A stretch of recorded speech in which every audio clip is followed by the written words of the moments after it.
And now give it up for the hometown Chatham-Kent Cougars head coach Sal Jordan. Number 1, David Nethersole.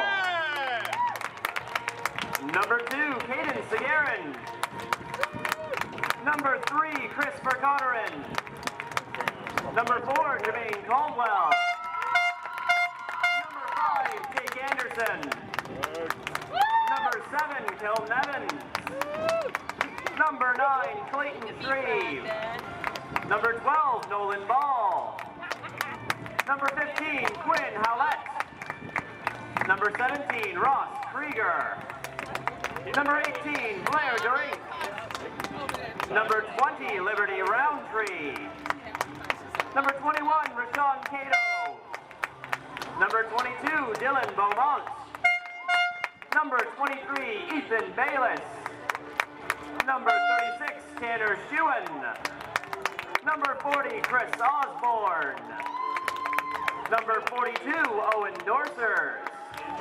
Number 44, Nolan Hacker. Number 45, Colin Horlbeck. Number 49, Jacob Miller. Number 50, Michael Willett. Number 52, Kenny Levesque. Number 53, Connor Bruna. Number 54, Brad Wild. Number 55, Alex Formosa. Number 56, Ricky O'Rourke. Number 58, Nathan Krieger.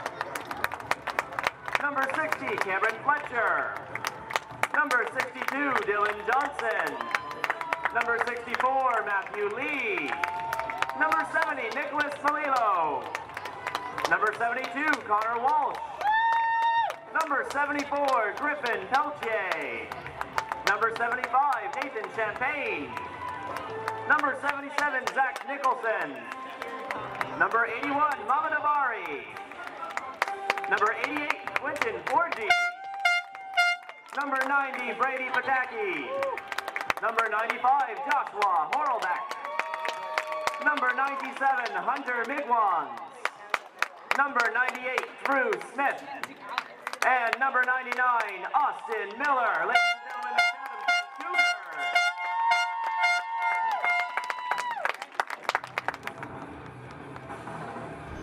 Cougars. Welcome to the Chatham-Kent Community Athletic Complex, everybody. Here with TV Coach Co. Mike Renier with Mike James soon. And Jeff Brooks on the camera. It is the Chatham-Kent Cougars and the Twin Cities Predators based out of Kitchener-Waterloo. And the Bantams hosting their first ever playoff game. The second-ranked Cougars and the third-ranked Predators out of Kitchener-Waterloo. Winner of this game taking on the winner of the Burlington-Oakville semifinal match. Also going on a little bit later on today. So very exciting weekend for the Cougars on the Saturday. Yesterday we had the Pee Wee Day of Champions. 3 football games right here at the Athletic Complex in Chatham-Kent.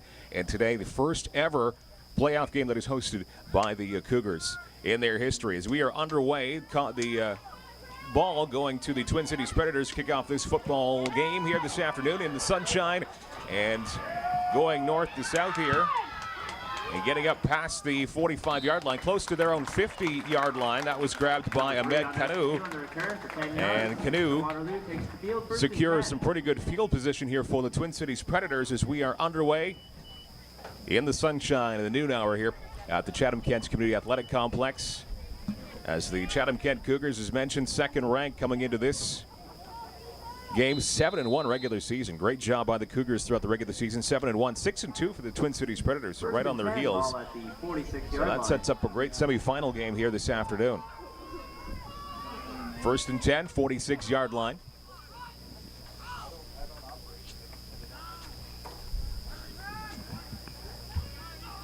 And off the start, they keep it on the ground. And a pickup of maybe 2 yards before the running back is stopped. David Aiken, 5'7", 135 running back for the Twin Cities Predators. Takes it a couple of yards, actually only maybe 1. So second and a short 9 coming up here for Twin Cities in the opening possession of this football game this afternoon.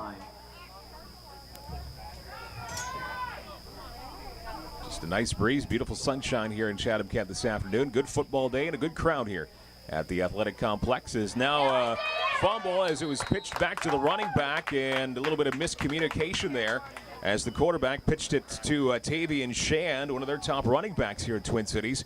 And Shand just was a little out of position, couldn't handle that football. So that is a big, big loss for Twin Cities. And a great job here by the Chatham-Kent Cougars. First couple of plays, that's a drop of 5 on that play. So 3rd and 14 coming up here. 3rd and 14, ball at the 41-yard line. Football backed up to the 41 for KW.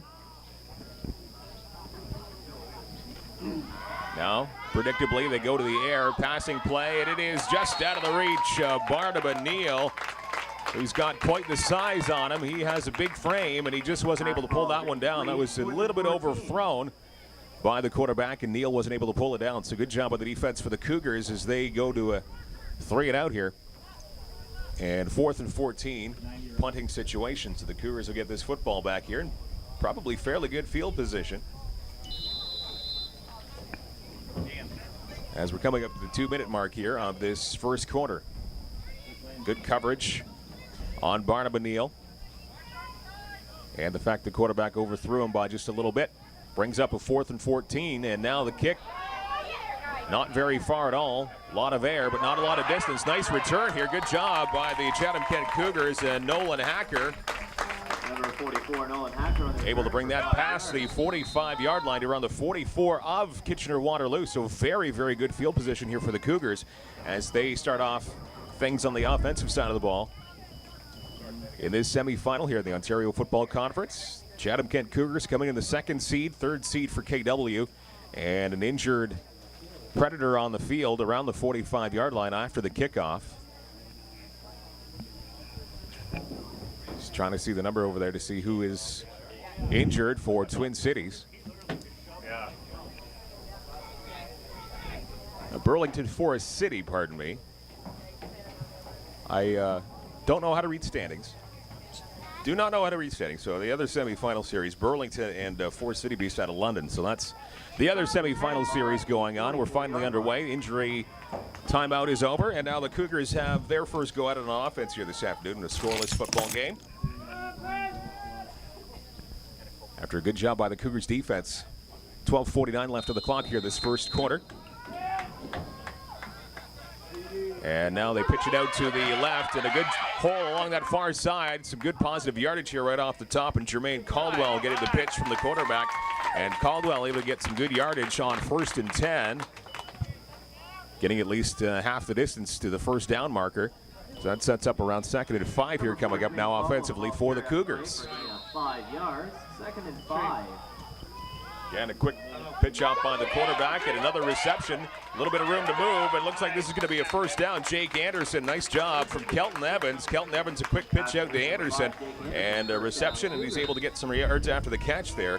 So 2 plays and the inaugural first down this afternoon for the Cougars as they move the ball pretty well early on. Just under 3 minutes into this football game.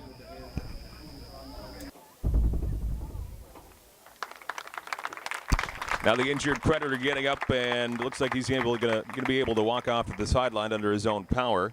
And that appears to be Deng Chul, cornerback, 5'5", 106 for the Twin Cities Predators after injury timeout. Looks like he's going to be okay, which is good news. Again, the first down here for the Chatham-Kent Cougars.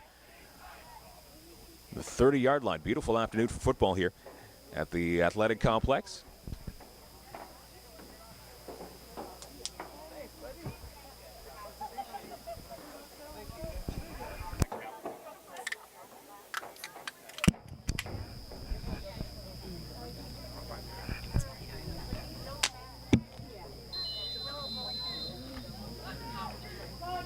And after the second injury timeout here for Twin Cities, back underway once again. Good start for the offense for Chatham-Kent. Hopefully the injury timeouts don't stifle that any as they keep it on the ground here and trying to get around that second tackler. Good defense by the Predators, and the Cougars unable to get too much there on the ground.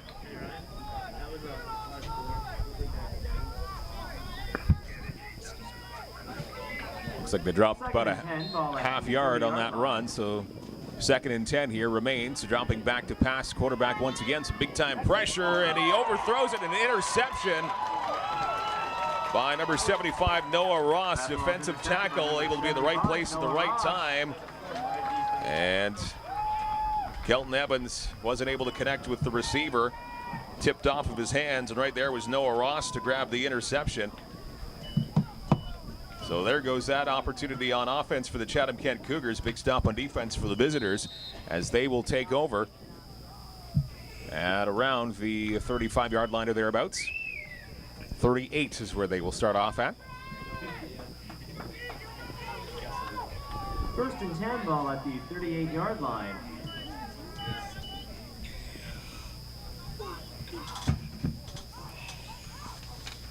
Twin Cities 3-0 the first time around on offense. They get a second shot at it here. Quarterback keeps it and doesn't get too far as Mark Christopher found nobody open downfield. They took it himself.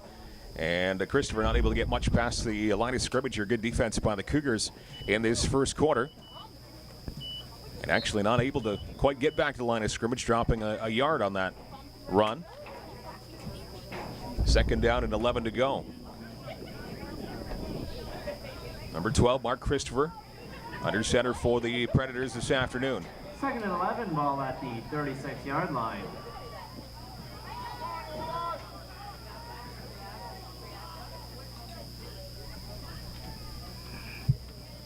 Now rolling off to the left, handoff to the running back, and he's able to get some pretty good yards on the ground there as Tavian Shan gets his first positive yards of the afternoon. Good run by Shan, picking up at least 8 on that one.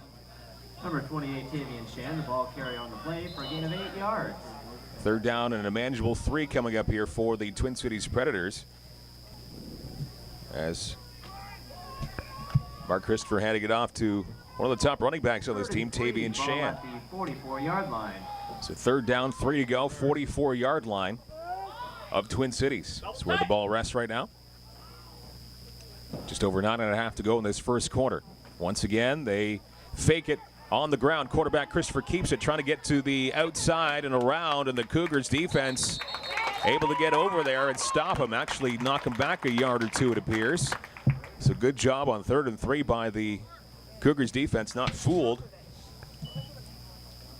by what Christopher trying to do there, keeping it himself. And 4th down coming up here, 4th and 3 for Twin Cities.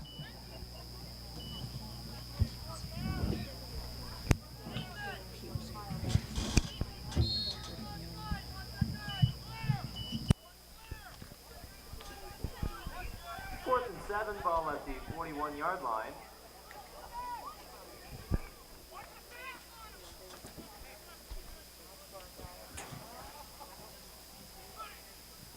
Another punt here for the Twin Cities Predators, and way up in the air, the ball will come down around midfield, cleanly fielded by the Chatham-Kent Cougars, but right there a couple of Predators to wrap up the kick returner, so not much of any return.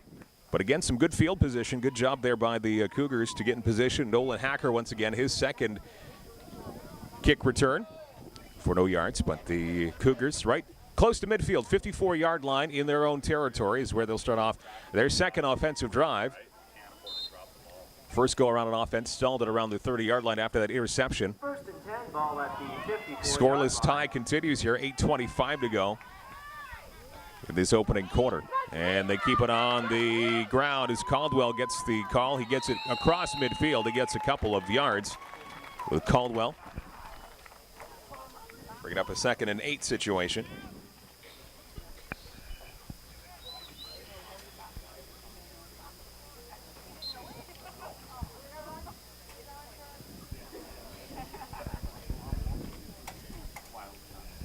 Second and 8 ball at the 54-yard line. 7:49 to go, and again the quarterback rolling off to his left, trying to find an open hole, and he does. Some great yards here. Still on his feet. He might be away. Down the field and in for a touchdown. The quarterback, Jake Anderson.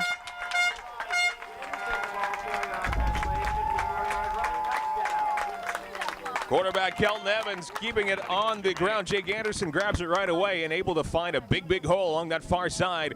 And he will take it a long way, 54 yards in for the touchdown. And the Chatham-Kent Cougars on the legs of Jake Anderson get that early 6-0 lead here in this semifinal game with the Athletic Complex in Chatham-Kent. Great run by Anderson. And they're up 7-0.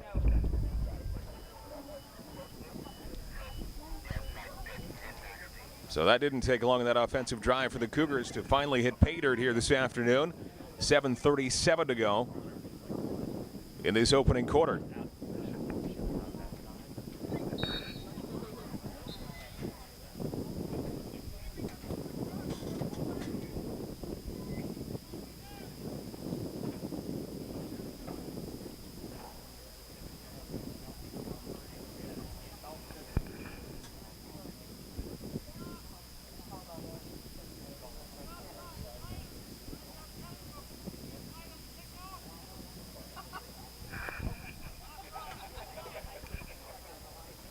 Infraction there against Twin Cities, offside the call, so that will be applied later on in the kickoff. So they'll try this once again with the extra point. It is up, and it is through. 7-0. The Chatham-Kent Cougars with an impressive run there by Jake Anderson as he rumbles down the field 54 yards to pay dirt.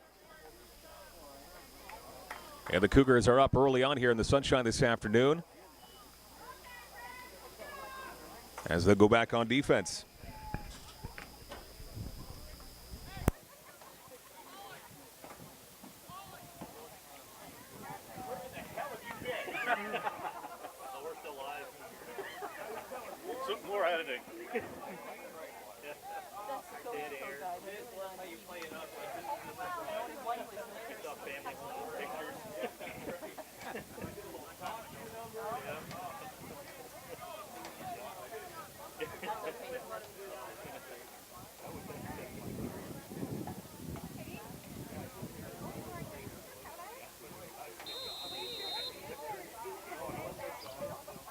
And off the kickoff line drive, this comes down around the 30-yard line for Twin Cities, picked up.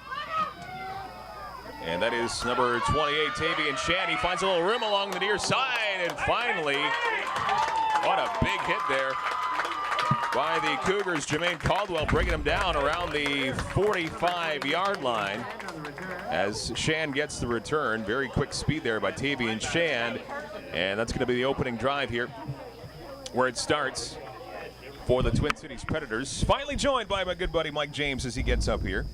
As he slept in, actually. Little known fact, he slept in. It's 12:30. And your nose is growing. Good to see you up here, Michael. Early lead here, 7-0 for the Cougars. 7:22 to go in this opening quarter. Nice big hit there from Caldwell on that takedown. You could hear that one all the way up here in the booth. You could actually, I think, feel it up here. That was a big hit on special teams. Always nice to see that. And they will keep it on the ground. The quarterback keeps it himself, and he'll get just a little bit past the 45-yard line. And Bantam O'Neill taking the snap and bringing it across the line of scrimmage himself. There is a flag down on the play near the close sideline.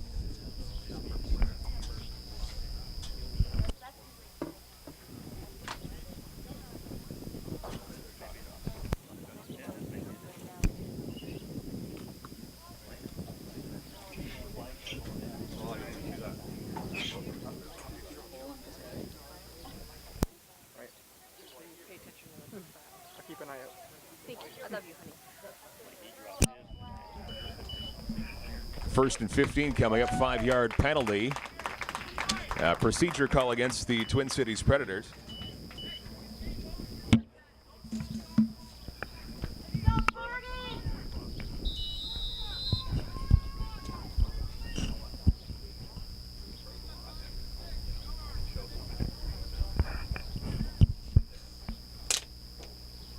So that'll back things up to around the 31-yard line.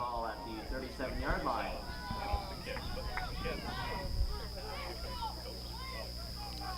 Pardon me, the 37, 6:42 to go this opening quarter.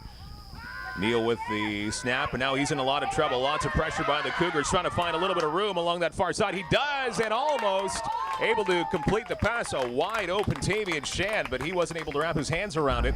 And it drops incomplete. Second down and 15, so that's actually a big break there by the Cougars. Yeah, a lot of pressure there from Austin Miller, the defensive lineman, 6'2", 206, chasing down Barnum O'Neill, just getting a hand on the back of his jersey, and maybe enough there just to disrupt Neal on that throw and have that pass fall incomplete. So on the defensive side of the ball, very good start here by the Cougars. Second down 15, 37-yard line is where the ball is.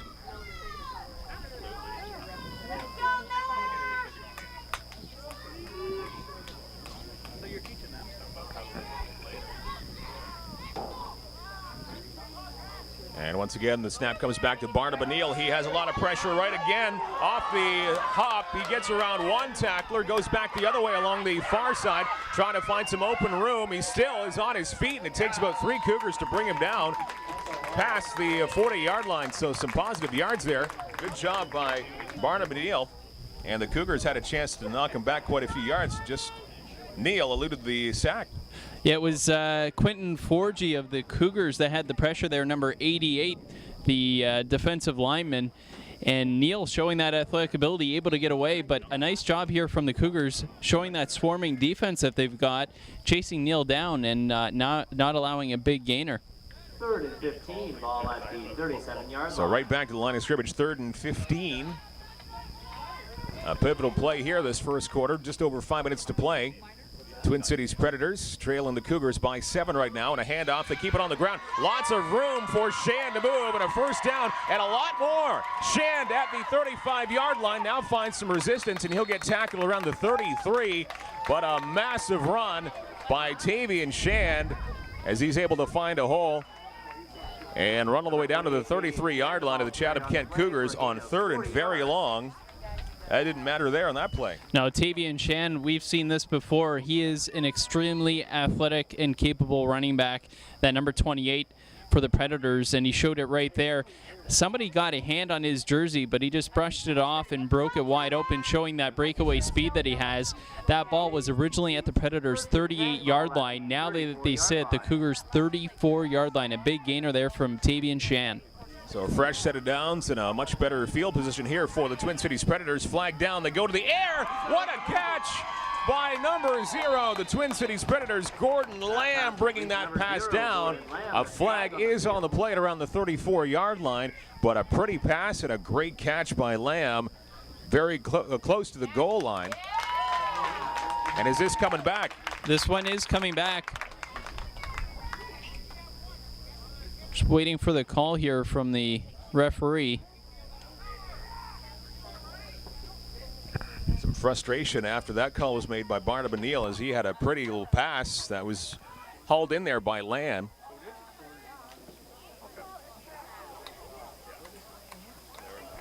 And now they're going back the other way.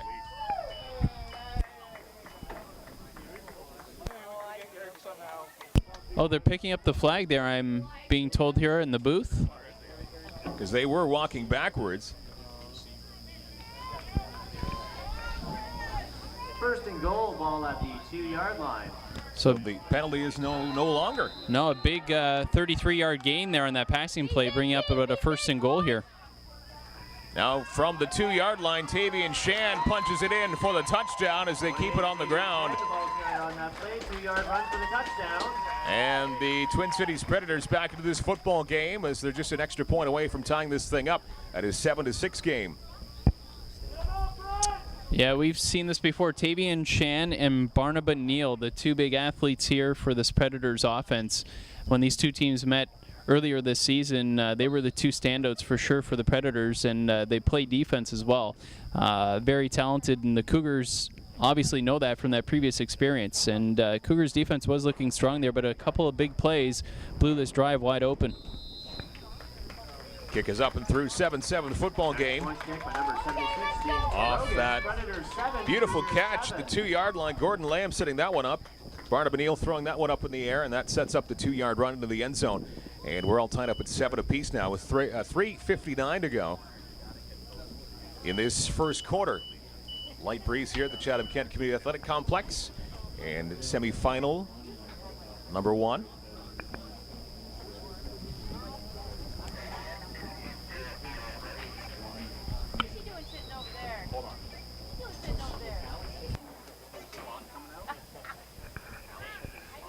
Again, Burlington and the Forest City Thunderbirds in the other semifinal a little bit later on today. The winner of this game moves on to play either Burlington or Forest City.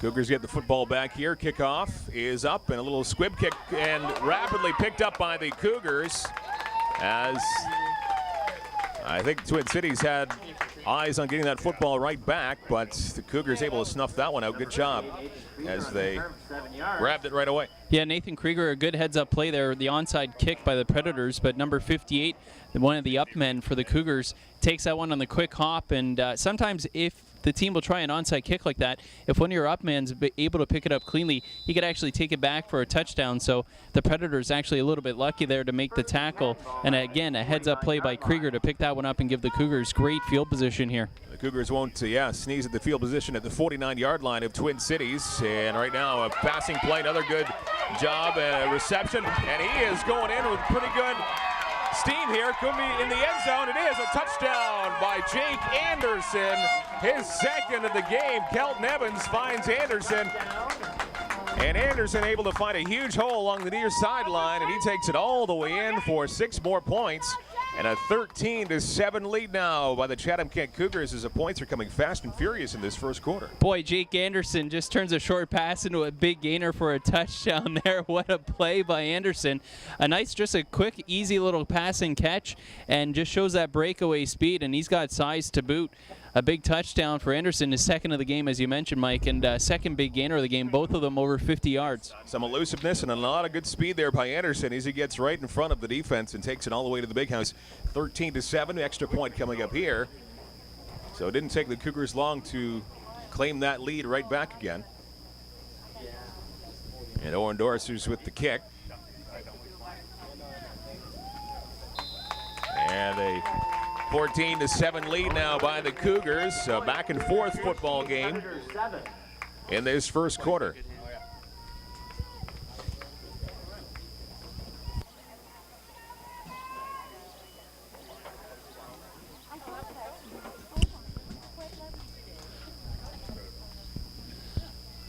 Boy, well, there's no shortage of offense so far in this game, is there, Mike? Couple of offensive possessions here for the Cougars and a couple TDs. And it's not taking long once you get the ball. They're chucking it down the field or running it down the field, and they're not wasting any time getting points on the board. Still 3:32 left to go in this first quarter, so conceivably you could get a couple of more possessions here in this first quarter alone. Already up 14-7. Both offenses looking pretty darn good so far. Yeah, early on, this one's looking to be a shootout already. A 60-55 final, perhaps. We'll find out as a fairly breezy afternoon continues. And Dorser's back for the kickoff, 45. Good kick. Lots of air time. Brought down at around the 30-yard line. Another decent return here by the Twin Cities Predators. In the last moment, knocked a bit backwards. Ahmed Canoe with another kick return. He'll get past the 40-yard line. Alex Formosa and Brady Pataki with the tackles there. And that's certainly one guy you don't want to see the ball in the hands of, is that Barnaba Neal, number 7. He is certainly talented, and I think the viewers are going to see why throughout the course of this game. If they didn't catch the earlier matchup this season between these two teams, he is an explosive player. And he's got the size. He's easy to pick out in the lineup for sure in a crowd, because he just towers over everybody. Barnaba Neal, very good talent, 6'3", 165, and now he lines up along the near side as a wide receiver. They keep it on the ground. And good defense there by the Chatham-Kent Cougars, as that time under center was Mark Christopher. But that's the versatility you speak of for Barnaba Neal, as he can play quarterback quite well, wide receiver, and he's certainly an offensive weapon for the Predators club. Yeah, that was David Aiken with the carry there, the running back, with minimal gain. Good job by the Cougars defense. And you mentioned him, Mike. Barnaba Neal they move him around on the offense. We've seen him, as you mentioned, at quarterback. We've seen him at wide receiver, and he's talented at the wide receiver position as well. Whenever he's lined up wide, you got to watch out for Barnabas Neal. And now he's going to the opposite side of the field, and Christopher hands it off. They keep it on the ground once again. Another good job on the front line there by the Cougars as they snuff out any kind of running success this time around that the Twin Cities Predators were looking to get. So another very minimal gain. And they're not utilizing Neal on the wideout position this time around yet. No, a good tackle there from number 88, Quentin Forgy, the defensive lineman, 6 feet, 218. Some good size for the Cougars there on that defensive line. At the 42-yard line. 1:45 to go in this opening quarter. Christopher once again at quarterback, Neal along that far side. And they keep it on the ground. And a good run there by number 34, David Aiken. And that's going to move the chains. 1st and 10. So a big third down play there by the Twin Cities Predators. After a couple of failed attempts on the ground, that third down run was big. It was close there, too. Almost looked like one of the Cougars might have gotten a bit of a face mask, but no call. It could be mistaken from up here, too. Sometimes you get a hold of that jersey up near the helmet area, and it could come across as looking like a face mask, but no call, so we'll trust the referees on that one. So 1st and 10 here for KW. They moved it up to the 50-yard line, close to midfield. And again, Christopher electing to hand it off to Tavian Shan, trying to find a hole along that far side. He turns the corner and able to get close to the first down. He might have got it past the 50-yard line. He'll be awfully close. Good run there by Tavian Shan with 50 seconds to go. Yeah, that Tavian Shan, he just shows you his speed right there. He's looking to run just off between the guard and the tackle. There's no room there. Good job by the defensive line. So he bounces it outside, and the Cougars losing some to contain on the outside, and Shan able to use that speed to get around the corner and pick up enough for the first down. 1st and 10, ball on the So first down, 10 to go here. Clock back moving. Final half minutes of this opening quarter.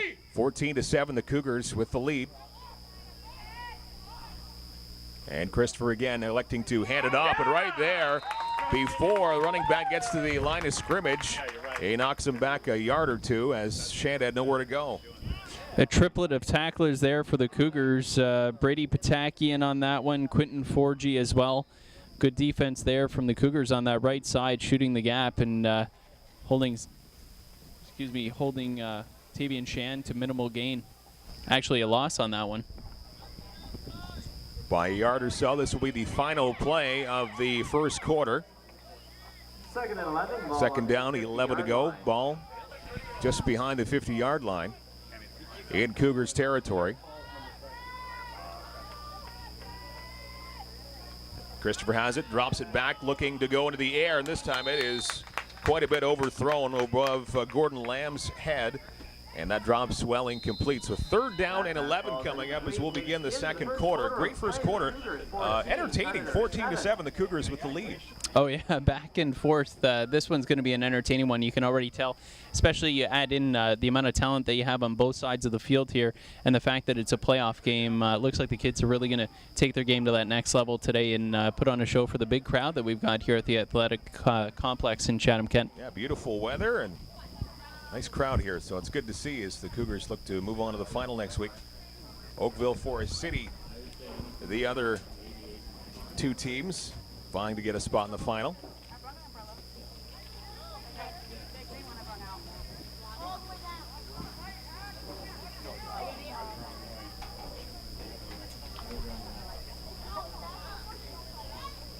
Go, Blair!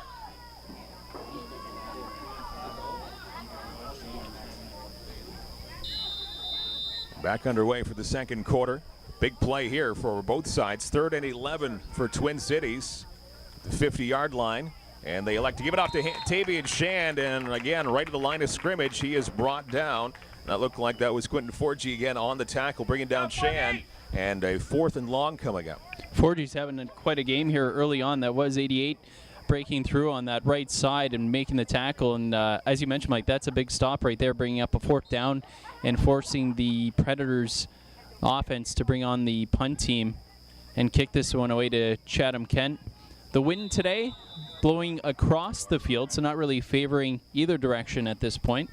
4th and 11, ball on the 50-yard line. A couple of Cougars back to receive.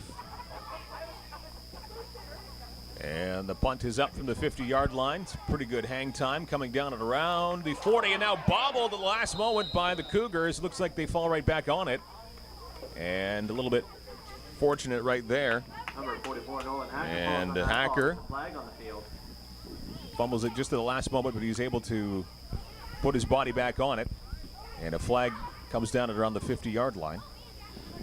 Some nervous moments there for the Cougars and the coaching staff. Hacker, as you mentioned, able to jump back on top of that one. And the Predators, maybe wisely knowing that it was going to be a bit of a short kick, had two men lined up onside. So again, the kicker and anybody lined up onside, that means behind the kicker, can run down and recover that football. So although it was live for anybody, once the return man touches that football, it's a live football for anybody to pick up. But Hacker lucky enough to jump back on top of that one and no turnover. So we'll wait for the call here from the referees to see what the penalty flag's all about. It's 53 seconds into this quarter. No, they got the ball. Roughing the kicker, the call there. So, bad break there by the Cougars. Unfortunately, I was looking downfield at the kick reception. I missed the contact there with the kicker. So that's a tough one to swallow there for the Cougars defense after a good defensive stand, forcing the Predators into a punt situation. Now a fresh set of downs for Twin Cities. So that's a big momentum shifter right there. I apologize. I stand corrected because it was longer. It was a 4th and looks to be about 11, so not a fresh set of downs. It's a 4th and 1 now because it's a 10-yard penalty.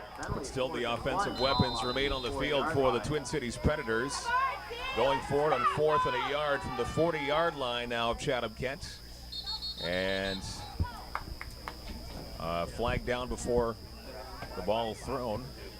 Looks like this is, sorry about that, Mike. It looks like this is going to be a procedure call.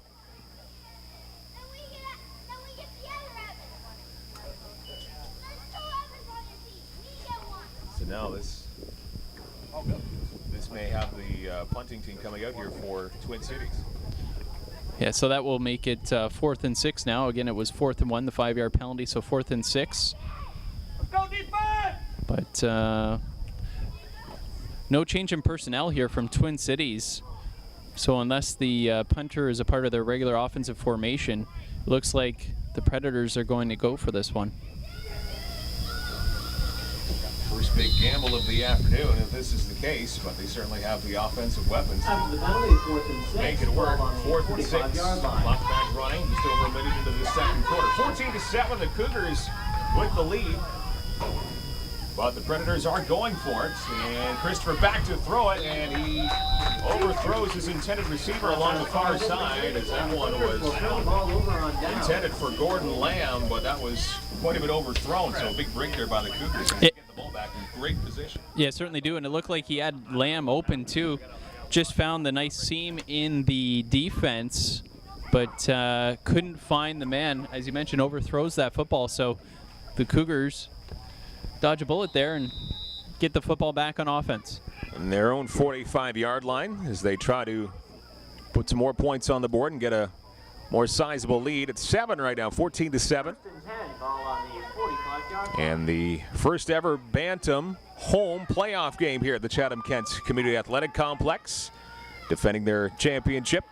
Rolling along the far side and finding a man open. Some good speed here by the receiver along that far sideline, and a big gain close to a first down for the Chatham-Kent Cougars. Looks like that was Krieger hauling that one in. Yeah, just a nice little easy swing pass there to the receiver. Just using that speed. They go with the bootleg. They fake the handoff. The quarterback rolls out, and then just a nice little dump pass to the receiver there. And then just using that speed to get downfield and brings up a short 2nd and 1 situation. Right at the 54, trying to get to midfield for the fresh set of downs. And now a quick pass and well overthrowing his intended receiver. This is going to bring up a 3rd and 1. So Kelton Evans a little overambitious there. Yeah, that ball a little bit too far, and some good coverage there also from Twin Cities. So not a bad down to take a chance on, though. 2nd and short. So that's going to bring up a 3rd and 1 situation. 3rd and 1. Out of the huddle. On the 54-yard line. See what Kelton Evans elects to do here on offense. 3rd down and 1 at midfield. And again, looks like they're going to put it up to the air and a short pass, and that goes off the fingertips of Jermaine Caldwell. And it drops incomplete, so that's going to bring up 4th down and 1. And it looks like they're just going to keep the same offense on the field. And that's a shame, too, because that was a nice little screen set up there. Jermaine Caldwell leaked out into the flats, and he had a couple blockers ahead of him and a lot of green space in front of him, but just couldn't pull that pass in, just a little bit too high, too far, just out of his reach. Would have been a bit of a circus catch. But again, a lot of real estate ahead of him. If he was able to reel that one in, that screen pass nicely set up. Looks like they did change a couple personnel there late, and Chatham-Kent may be punting here for field position. 4th and 1, ball at the 50. Yeah, they will punt it away.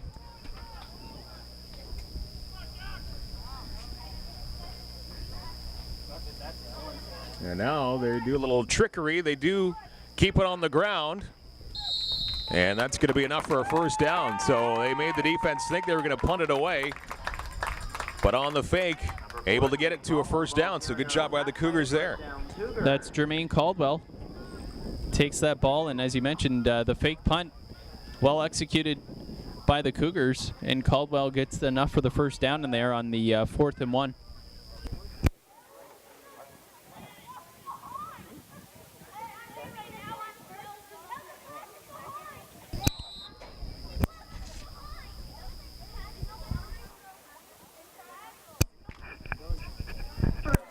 Ball on the 53-yard line.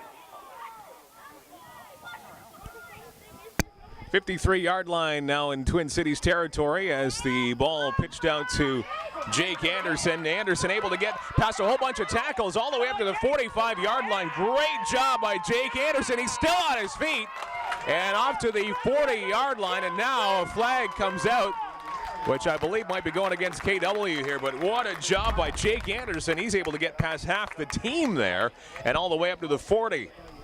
Boy, Jake Anderson fighting for yardage. That looked like it was going to be a loss of about 3 or 4 yards. It turns into a 14-yard gain, and he shows you why you keep your legs pumping on the football. A number of Twin Cities Predators players actually going for the football instead of trying to make the tackle, and lucky to hold on to that football. But a nice big gainer, and that got the crowd all fired up here in Chatham-Kent. Of course, you love it whenever a player is ready to take on the entire defense, dragging defenders with him, and Anderson proving that he wants this football game. And an unnecessary roughness call at the end of that play, so you tack on 15 more yards, and the ball is now all the way up to the 25-yard line of the Twin Cities Predators. So you talk about at the start of that play where he could have been right down to the line of scrimmage or maybe after a yard or two gain. Now ball's at the 25. Yeah, that turns into a 29-yard gainer when you tack that penalty on. A great job by Anderson. Just over 4 into this quarter, and now keeping it on the ground right there is the KW defense to snuff out any kind of positive yards there. And I believe that was Formosa with the carry there. It was Krieger. Krieger, pardon me. Krieger with the carry, and he was met by the linebacker there, Jake Hinsberger. That's a great linebacker name, Hinsberger. Ball at the 26-yard Sounds line. like a linebacker. Hinsberger. Now they go to the air this time around and overthrowing his man by a little bit. Quarterback Evans. So this will bring up 3rd down and 11 here. 26-yard line of KW is where the ball is. And a 7-point lead, 14-7 for the Cougars in the second quarter. Looked like that pass intended for Mahmoud Abari just a little bit too high. Tough to get a read on Abari. His jersey's fairly faded. 3rd and 11. Ball at It's actually an 81, but from a distance it almost looks like it's a 7. That's how faded it is. Once again, they go to the air, and really no receiver in the general area. Not sure where Evans is thrown to that there, so maybe a missed route by the receiver, but that falls incomplete, and this is going to be a 4th and long coming up. It looks like there was some miscommunication there. The only receiver on that side was Ross Krieger, number 17 for the Cougars, and he ran what looked to be, I believe it was an out on the outside, but it looked like the quarterback, Evans, thought he was going to run something on the inside, maybe a slant or a square in, but that didn't happen. Looks like they got their signals crossed. But luckily that one falls incomplete and not intercepted. So the ball rests at the 26, 4th and 11.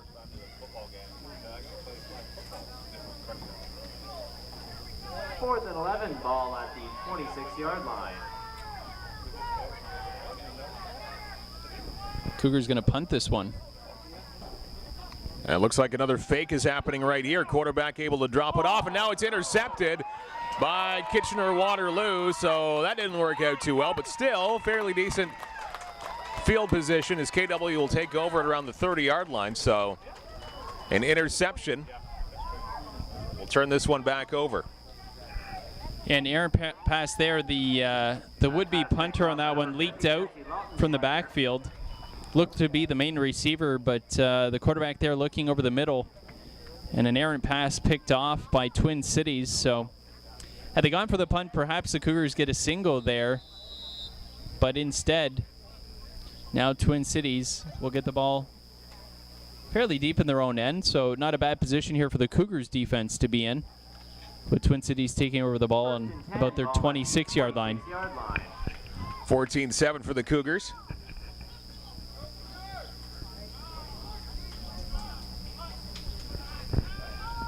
Now here's Barnabas Neal again trying to find some room to move, but he's running out of room along the near sideline, and Neal gets taken down well behind the 30-yard line. So good job by the Cougars defense as Neal had nowhere to go.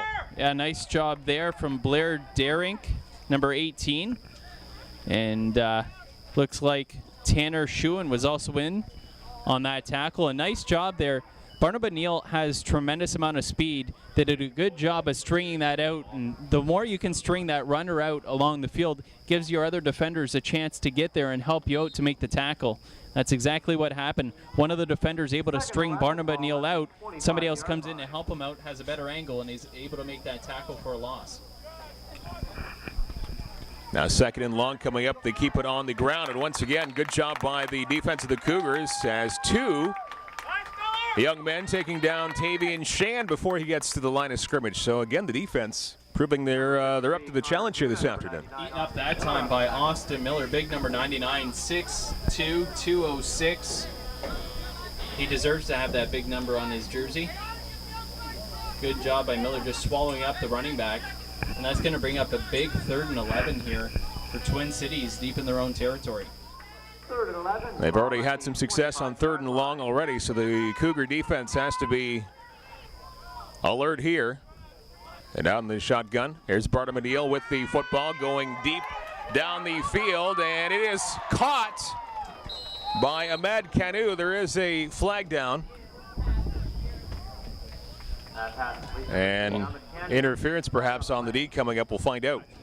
Or maybe offensive interference, we'll see. It's going to be hard to tell. Look like the defender there for the Cougars, Blair Derink, had his hands up in the air, but I don't know if he was looking back at the football at the time. It's going to be interesting to see what the call is here. And it looks like they're calling against the offense. They're going to call it against the receiver as a push-off, so they're going to say that was offensive pass interference. I don't know. I'll take it. Yeah, it was. They were shoving off like crazy. Yeah, that's true. So the ball coming back even further now. With 7:23 to go, 2nd quarter. It remains 14-7 for the Cougars in this semifinal game. And marching the football back 15 yards. So 3rd and 26 coming up here.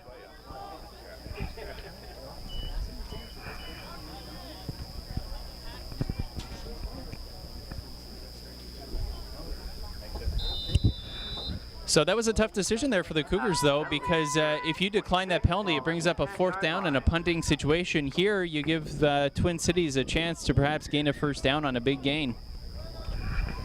Or get field position anyway. Now on 3rd and 26, that falls over top of the head of the intended receiver, David Aiken. He was double covered on that one, but the ball well over top of his head and his outstretched arm, so Aiken couldn't pull that one down. 4th and 26 coming up here, so it looks like it's going to be pretty good field position for Chatham-Kent. Yeah, that gamble's going to pay off here, looks like, for Chatham-Kent. Likely you'll see Twin Cities take a knee in the end zone here and give up the points, because they're not going to want to have Chatham-Kent get that kind of offensive field position with a punt here deep in their own end. They'd be punting from their own end zone. So Twin Cities expect to see them take a knee here.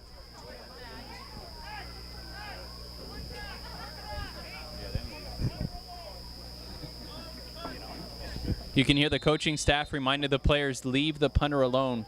Don't hit him. Because the last thing you want is roughing the kicker penalty. You don't need that. Under 7 to go here in this first half of football. 14-7 right now for the Cougars. Kicker in the end zone. And down he goes on one knee for the safety. So probably among the smartest of decisions for Kitchener-Waterloo there, and the Cougars take the couple of points. Yeah, certainly. You play the field position, you give up the points, but you avoid giving Chatham-Kent some extremely good field position and a chance to put 6 on the board. So, or at the very least 3 and a field goal. So you give up the 2 points and you gain the field position, and a good tactical move there from Twin Cities. But great job by the Cougars on defense to force Twin Cities into that position. Really impressed with the play of that defensive line of the Cougars so far. They've really had a lot of penetration getting into the backfield. They've seen this team before. They're aware of how powerful and potent their offense is, especially when you've got elite talent like Barnabas Neal and the running back, Tavian Shan. Those are the 2 keys for this Cougar defense, and they know it. They've seen it before. They're going to key in on those 2 players. If they can stop them or keep them to minimal gains, they got a good chance of getting a win here today. And those are the first points of this second quarter. That safety there, 16-7 now. The Cougars lead at 9. As the ball gets ready to get kicked off in the 35.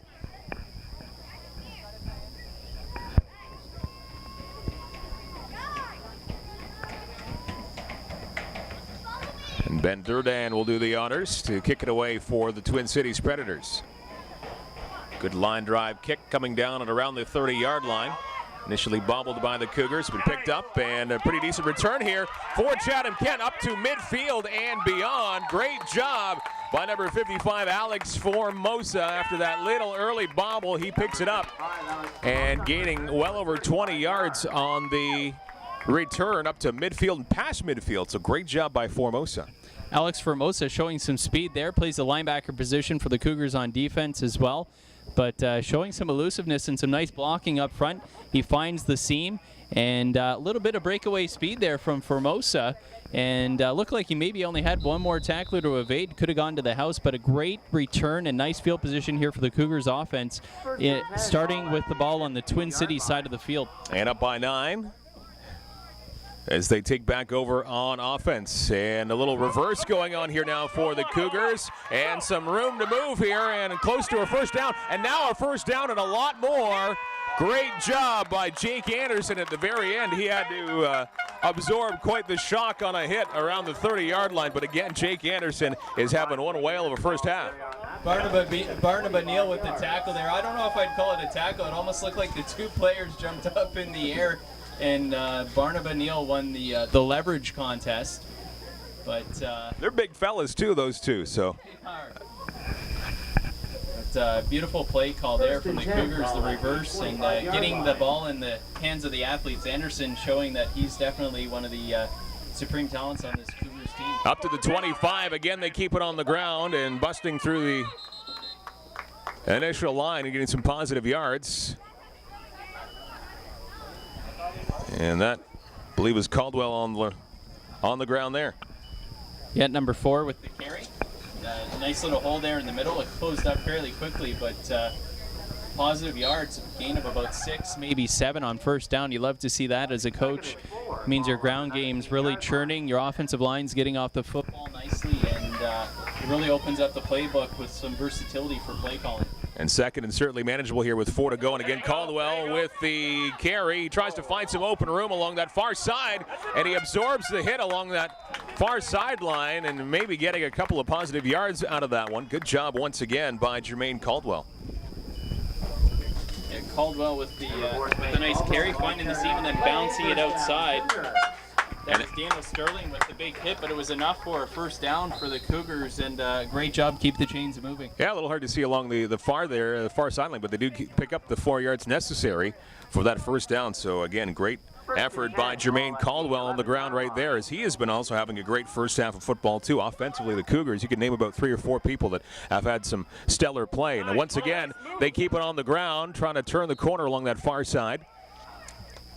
And bit of a pickup there on the ground for the Cougars as we approach 4 minutes to go. That was Mahmoud Bari with the carry that time. He comes around from the receiver position, takes the handoff, did a nice job. There was some penetration on that right side from Twin Cities defense. He planted that outside foot, cut it back inside, and turned that into a positive gain, or what looked to have been perhaps a loss of a yard, or maybe even no gain, but turns it into a positive gain.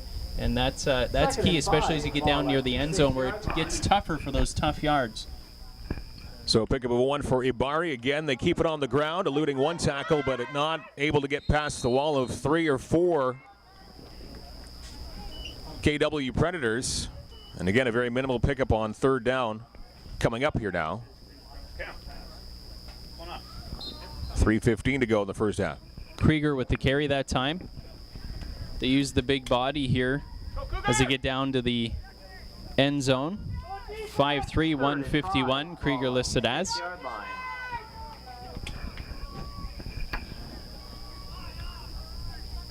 And again, a quick pass and a catch and close to a touchdown. Did he get into the end zone? It's going to be mighty close. He might have enough for a first down because it wasn't first and goal.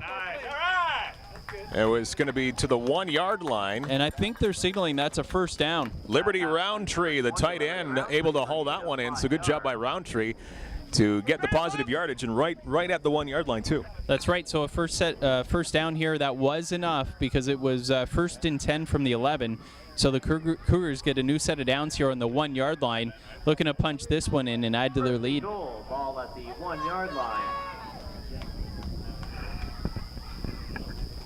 And now heading for a couple of points, pitched out and going in. It is good on the 2-point conversion. Jermaine Caldwell able to use some footwork to get around the defense and into the end zone for 2.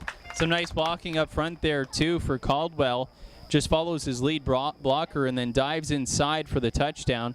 1 yard touchdown run, and the Cougars showing some prowess here on offense and really a potent attack with a lot of different weapons.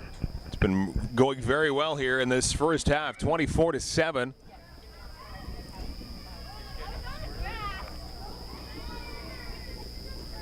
Pardon me, 22-7.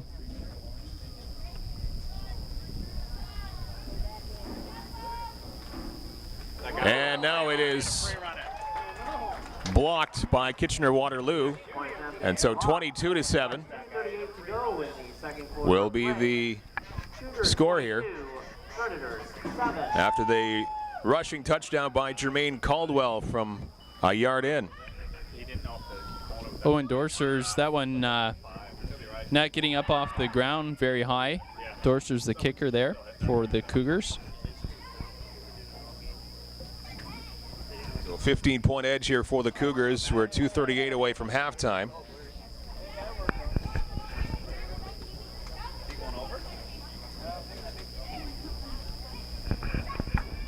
Everything seemed to be working here, not only offensively for Chatham-Kent, but on the defensive side of the football. They've been doing a very good job, too, keeping KW to just 7 points, and hopefully they can get a defensive stand here before halftime. Yeah, this Cougars club has come to play today for sure. Really impressed with the defense, and then the offense just executing perfectly so far, humming on all cylinders, and really impressive first half to this point.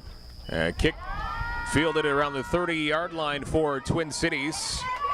And Lamb with the return. He gets past the 40-yard line, around the 42 before he's forced out of bounds. So that's where Twin Cities will start off this offensive go-around. After the 1-yard punch in by Jermaine Caldwell, makes this a 22-7 game.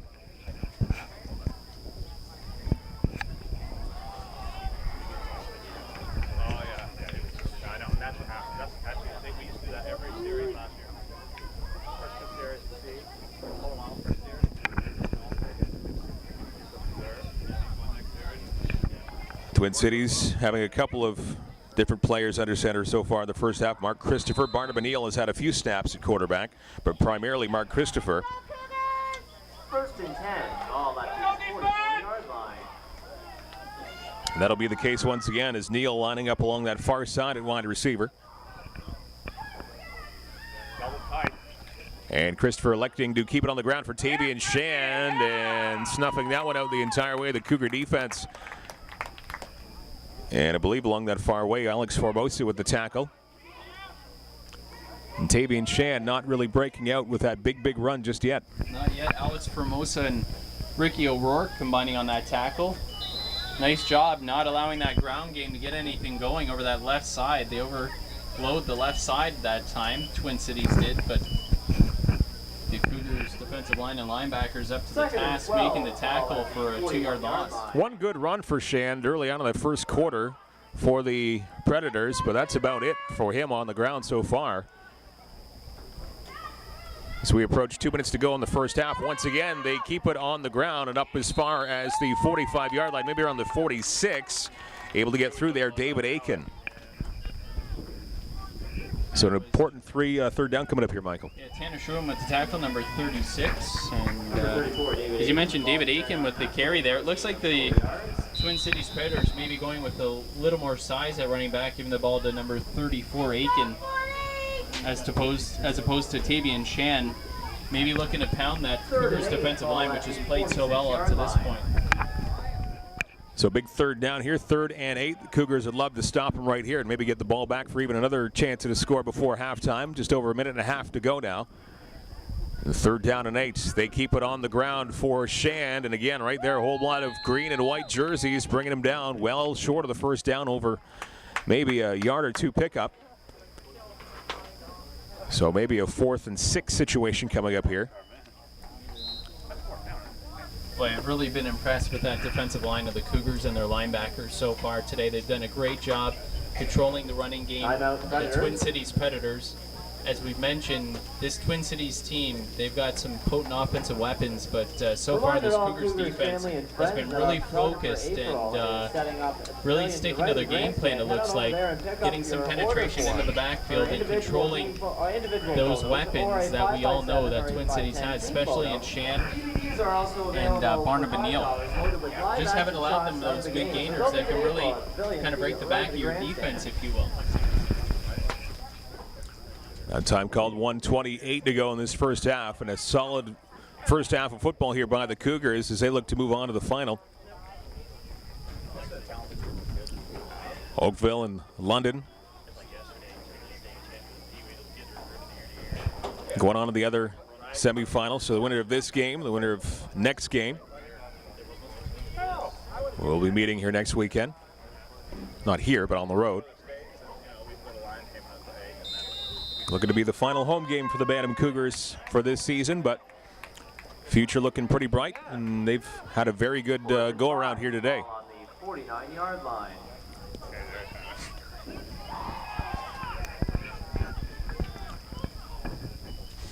Going for it on 4th and 5. Christopher rolling off to his right. Pass is complete, but it is brought down. The receiver brought down. Good job by number 42, Owen Dorsers, stuffing Aiken. And a turnover on downs, and still lots of time to go here. Cougars get it back with 1:22 to go. Well, that Cougars defense has really been disciplined so far today. A great job there Dorser's making the tackle. He was the only man that was there to make that tackle, and that's what you need, those sure tackles. They came up about 2 yards short of the first down there. If Dorser's doesn't make that tackle, it's a fresh new set of downs for Twin Cities, and they keep this drive alive with the first half ticking down. Instead, the Cougars get the football back on offense and a chance to add to that lead with a minute 22 to go before the end of this half.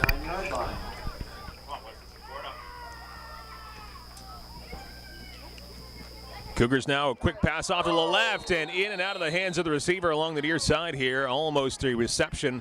And I believe Ibari was the intended receiver, but popped in and out of his hands. Boy, a great job by a great job by Daniel Sterling with the hit for Twin Cities. Getting there just as the receiver went to catch the football. A big hit, but Mahmoud, a good effort there to try and catch that football as well.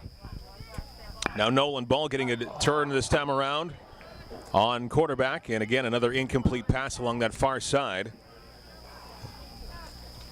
But Nolan Ball under center this time around. Boy, that's a real shame. That's the second time now the Cougars have had that screen pass set up beautifully and blockers ahead of the receiver and just not able to hold on to that football.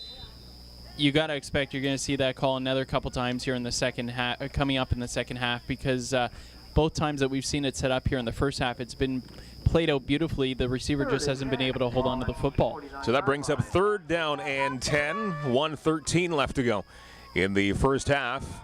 And they keep it on the ground this time. Actually, a lot of room to move. Great job and a first down coming up here for the Cougars.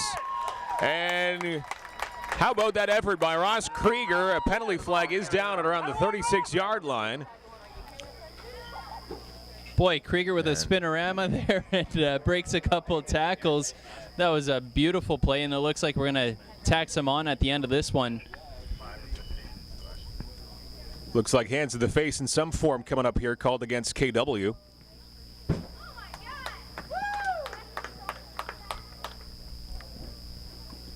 We'll see the severity of the penalty, but 3rd and 10 turns into a huge, huge gain here for the Cougars.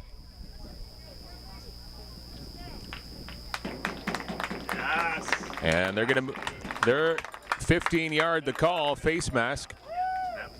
And how about this now? Go from 3rd and 10 in a tentative position to now the Cougars are knocking on the door, 19-yard line. With a minute 6 left to go here in the first half, this is just huge to be able to build onto that lead. Right now leading Cougars 22-7, and a chance to add to that and really distance themselves heading to the second half. Now 1st and 10, they keep it on the ground, and wrapped up right away was a running back, and nowhere to go for Jermaine Caldwell, so a big stand there on defense on 1st and down, 1st and 10 for Kitchener-Waterloo.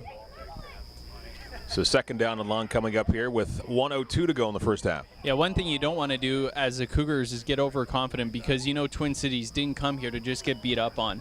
You got to stay focused, and a nice play there from the defense.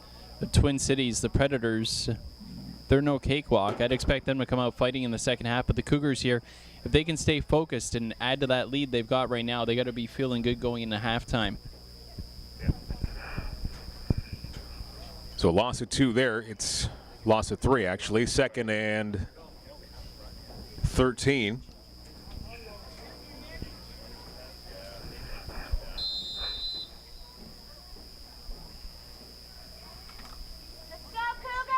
Second and 13, ball at the 21-yard line.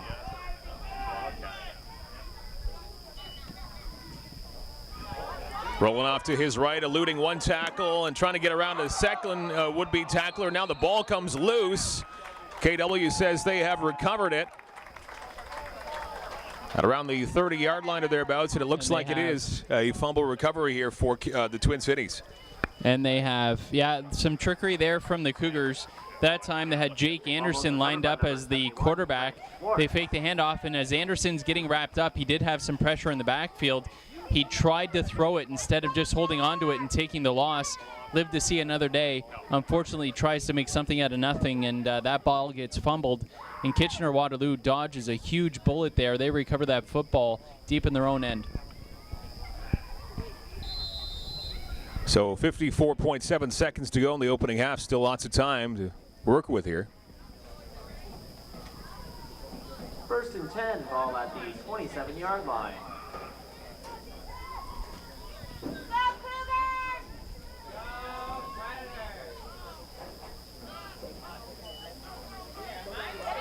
Here's Barnum Neal taking the snap, keeping it himself. Lots of good job here by Neal. He still has it. He has got just green grass in front of him. Neal with one Cougar on his heels. It's a touchdown for Barnum Neal as he was able to plow through the defense and take it all the way down for a touchdown. So how about that swing?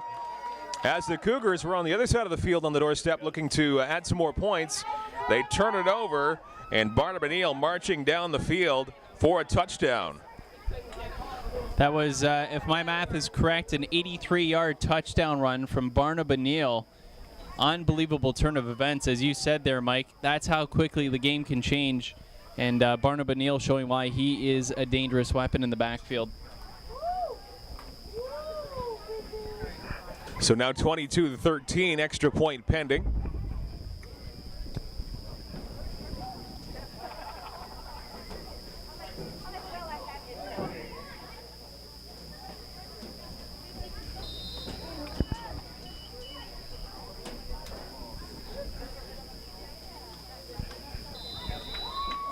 And kick is up and through, so now it's an 8-point football game, 22-14 with 39 seconds to go in that first half here at the Chatham-Kent Community Athletic Complex. So that's how quickly things can happen.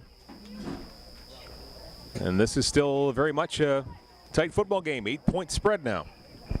In a matter of 2 plays, just the momentum completely swung there. The Cougars fumble the football, they turn it over. The very next play, and we're talking about knocking on the door here to add to their lead, heading to the half, leading 22-7 at about the 25-26-yard line. They fumble the football. The very next play, Barnum Neal rumbles for 83 yards and a touchdown to bring Twin Cities right back into this one. 22-14 now. 39 seconds left before we head to halftime.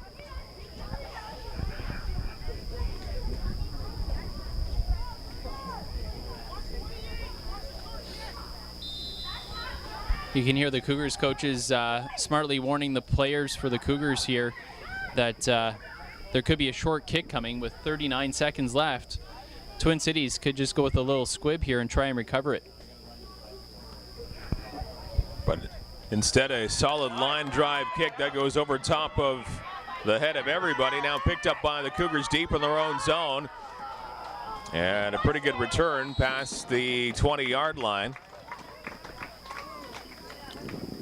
And finally emerging from the pile there, Alex Formosa on the return as he recovers from having the ball sail over his head initially.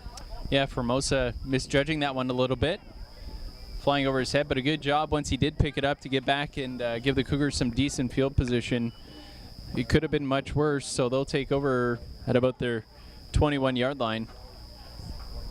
And I'd expect just a few running plays here, try to run out the clock and head to half of this 22-14 lead. Only 32 seconds remaining in the second quarter.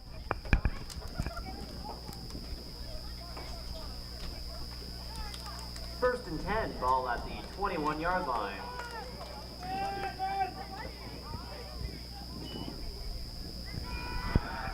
Keeping it on the ground. And wrapped up quickly. Short gain here for the Cougars. Down to 26 seconds remaining in the first half. Looked to be Ross Krieger there with the carry for the Cougars. And the clock will start to run again here. 23 and counting. 2-yard pickup by Krieger, Mike. Sorry, I just want to say one thing the Cougars certainly be stressing here too is keep both hands on the football. You do not want to turn the football over here deep in your own territory. Now eluding one tackler. Good job here by the Cougars, Jermaine Caldwell, and he will bring the football fairly close to first down marker. Looks to be a little bit short. Third down coming up, but only 4.4 seconds remaining in the first half. Yeah, and he does a good job staying in bounds, doesn't go out of bounds. That would stop the clock. So referee signals there, and the clock will tick down. This will be the final play of the first half. Third down and 2 to go. Cougars up by 8. And they would be quite content to keep it that way, heading into the dressing room. And predictably, another running play should be enough for a first down, but also the final play of the first half. So halftime now upon us here at the Chatham-Kent Community Athletic Complex. The Cougars of Chatham-Kent 22 and the Twin Cities Predators based out of Kitchener-Waterloo 14. So an 8-point lead for the Cougars. Good first half of football. This could be a very different score on the scoreboard if things kind of worked out a little differently in the last 2 minutes, Mike. Yeah, they certainly could have. The Cougars knocking on the door there with the 22-7 lead and marching what seemed to be certainly a field goal or a touchdown at the field goal at the very least, and could have had perhaps a 25-7 lead heading to half. Instead, they turn the football over and Barnabas Neal makes them pay with a massive run on one play on offense. And that makes this a 22-14 game here. It's going to be an exciting second half, certainly from these two squads. And we will have it for you coming up very, very soon. Glad you're here with Chatham-Kent Cougar football. It's the Bantam home playoff game. The very first time the Cougars have hosted a playoff game here at the complex. It's Mike Renier, Mike James, Jeff Brooks on the camera. We're here with you. Cougars football on TV Cogeco.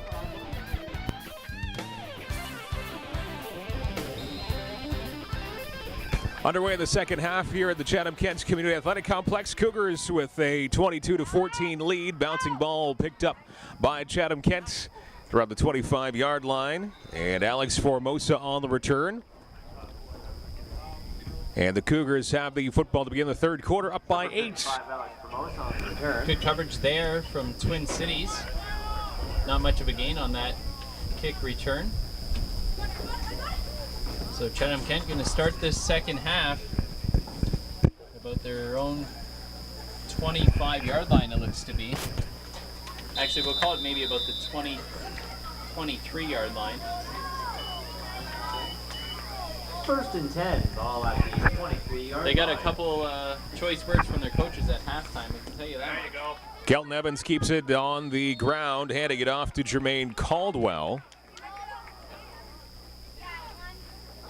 And that looks to be a gain of 3, maybe 4 yards.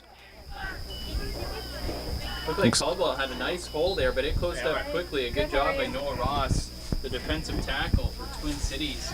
Keep that at a minimal gain. Noah Ross doesn't make that tackle. Looks like Caldwell has a pretty big gainer there. 7 and 7, ball at the 26-yard line. Second down and 7. Kelton Evans looking to throw it in the air, passes up and almost intercepted, actually. Fairly tall number 0, almost with the pick there is Gordon Lamb with some good coverage along that far side. So 3rd and 7 coming up as that falls incomplete. That was a good job by Liberty Roundtree, actually, who was the intended receiver on that play, but that ball hung up in the air, and Roundtree actually became the defensive back there because that pass was a little bit short. Now, Lamb had a better chance of catching it than Roundtree did, but Roundtree gets back and able to knock that ball down and avoid the pick 6. 3rd down and 7, and the pass is complete, but it's going to be well short of the first down. Good coverage there by the Predators, and that's going to bring up 4th down, minute and a half into this third quarter. So it's Mahmoud Abari with the reception. And Twin Cities, they got to be happy with their first defensive stand there. 4th and 6. Forcing the Cougars into a punting position after just 3 offensive plays. Especially after that momentum late in the second quarter where they made this an 8-point football game, and now they will get the football back early on in this third quarter. Kick is up and comes down around midfield. Retrieved at the 50-yard line by Barnabas Neal, trying to get around a couple of defenders. Still on his feet. Let's go! And Neal's still there, and it takes about 4 Cougars to finally converge around midfield to bring down Barnabas Neal. Seems like he was on his feet for about a half an hour. But the KW Predators will start at midfield here, down by 8. Good job there, Barnabas Neal, doing a lot of dancing and dipping and doodling in the back. Doodling, not actually a football term, but no, it is now. Right now. But you just created it. Showing that elusiveness, but a good job by the Cougars coverage team to pin him at the 55-yard line and not allow a big gainer. at the 54-yard line, and their side of center just barely. Predators have the ball for the first time of this second half. Tavian Shan gets the call, and good job by the D-line of the Cougars as they prevent him from getting anything at all. And 2nd and 10 coming up. An outstanding job there by the defense of the Cougars. Looks like he dropped half a yard, actually, Mike. Owen Dorser's in on that tackle. Nolan Hacker as well.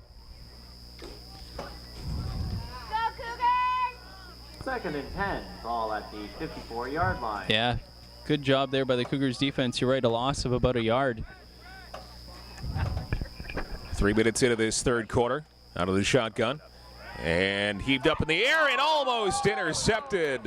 As a good job there. Nolan Hacker almost gets that pass from Mark Christopher. That close to an INT, but it falls incomplete in the 3rd and long 10 coming up. Boy, Hacker's going to be kicking himself after that one. That was a for sure pick, but just goes through his hands. Great job, though, jumping the route and jumping that pass, because there was a receiver there in the vicinity. Instead, that ball falls incomplete, brings up a big 3rd down here.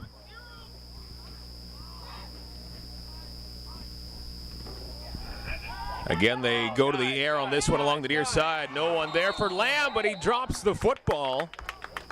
Lamb was wide open, and I was sure that he had the reception there, but Lamb drops it. And a big break for Chatham-Kent. It looked like Nolan Hacker actually got his hand in at the last second. You're right, Lamb had that. He was wide open. Nobody around him. And Lamb looked like he brought that football in. Just as he brought it in, corralled it, looked like Hacker maybe got his hand in there, maybe stripped that ball, and it falls incomplete. But that's a big defensive play there from the Cougars. And they return the favor to the Predators. They forced the Cougars on a 3-and-out. Now the Chatham-Kent Cougars do the same to Twin Cities. 4-yard line.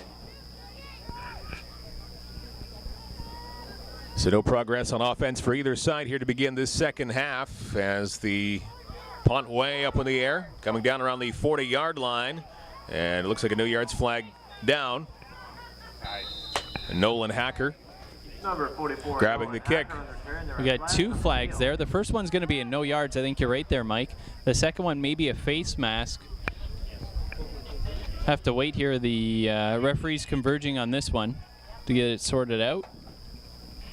Not a lot of laundry on the field, though, today. Pretty clean football game from both squads. Yep, only a handful of penalty markers in that first half.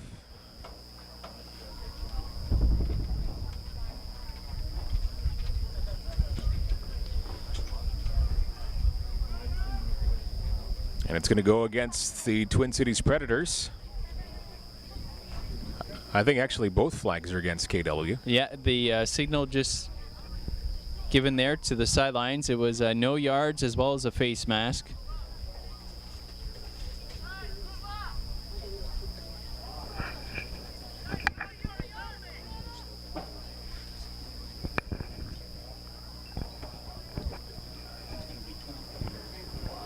Boy, that is a massive penalty. That's going to be a 25-yard penalty because you've got the no yards and then the face mask tacked onto that. That's going to be a great field position.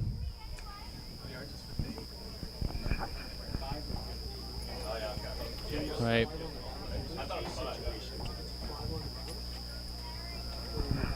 So that brings the football inside the 50-yard line of Twin Cities. So trying to get that momentum back of the Cougars at a 22-14 lead as it stands now. They'd love to get some more back on the board, more points on the board now. Just trying to get that sorted out. It turns out it's a 15 and a 15 because the no yards was a 15-yard penalty, and then the face mask obviously a 15. So that's a 30-yard penalty there tacked on to the end. Big swing in favor of the Cougars here. 42-yard line of Twin Cities, and now the ball goes up in the air. It is caught by the Cougars, and he is wide open for the touchdown as he sidesteps 2 defenders. Jake Anderson, another touchdown this afternoon. And how about his athleticism? Jake Anderson doing a great job on the reception and then getting around those 2 defenders of KW, and he takes it in for 6 more points, and that's exactly what the Cougars needed right there. Wow, what a great play there. Kelton Evans with a beautiful throw, and Jake Anderson reels it in with a defender standing right in front of him. And Anderson then breaks a tackle, takes it to the house, and a massive swing there for the Cougars. Get the momentum back on their side and extend their lead. So 28-14 right now. And Dorsers with the extra point.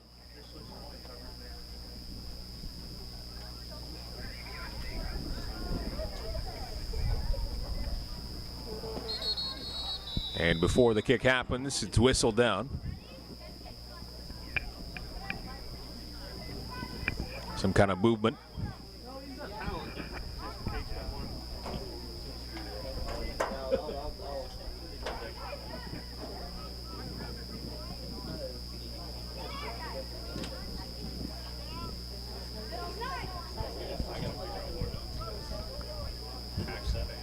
Trying to sort things out here on the extra point.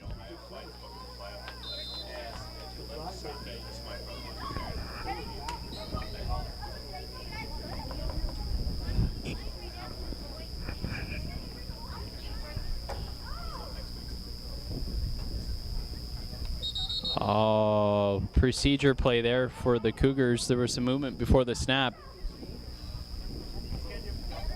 So the second straight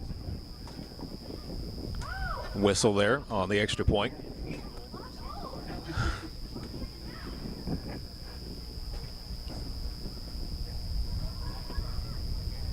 So hopefully they can kick this in before it gets to the 50-yard line.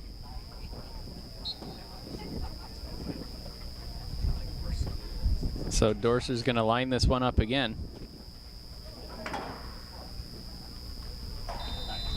There we go. They had to work for that extra point, but it is up and through, and a 15-point lead now for the Chatham-Kent Cougars as they extend their lead to 29-14 and get some momentum back that they needed here in their favor with 10:56 to go in this third quarter. So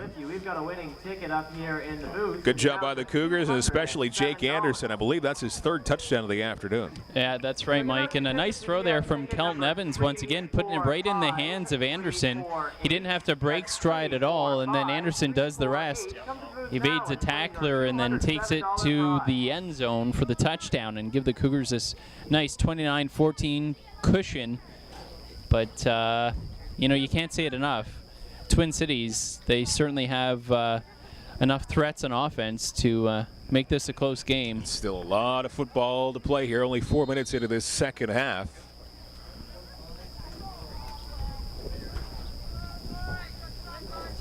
As Dorser's getting ready to kick this one away.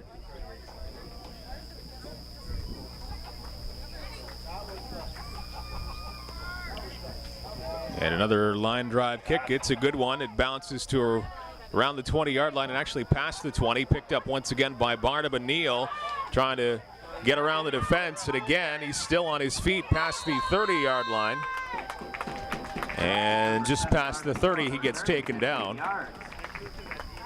And Twin Cities taking the football over here, down by 15. Nice looking kick there from Dorsers. Places that one nicely. Doesn't roll out of bounds. As we know, that's a penalty on the kickoff. So it gives the coverage team down there a chance to surround Bantam Neal and don't allow him to break a big run, as we've already seen today on quarterback keeper.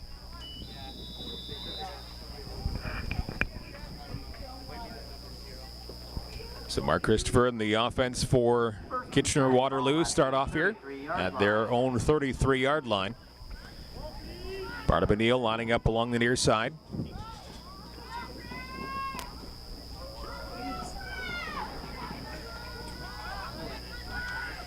A quick pitch along that far side, taken by the running back for a few yard pickup. David Aiken on the carry there. Gets a couple of positive yards. Yeah, good tackle there from Ethan Bayless, number 23 for the Cougars. Pickup of 3, 2nd and 7 coming up now.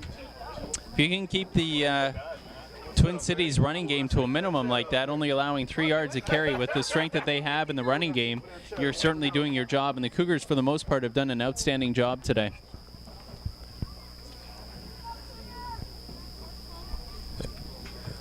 The KW 36-yard line, 2nd down and 7. 2nd and 7, ball at the 36-yard line.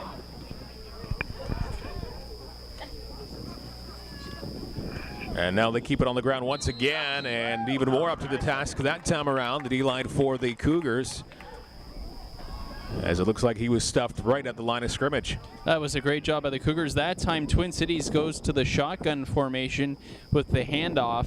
And Brady Pataki right there in the backfield to make the tackle. Got an assist as well from Colin Horlbeck. And the Cougars doing a great job on defense here early on in the second half. That was a loss on that play of about 4 yards. And it brings up a big 3rd down.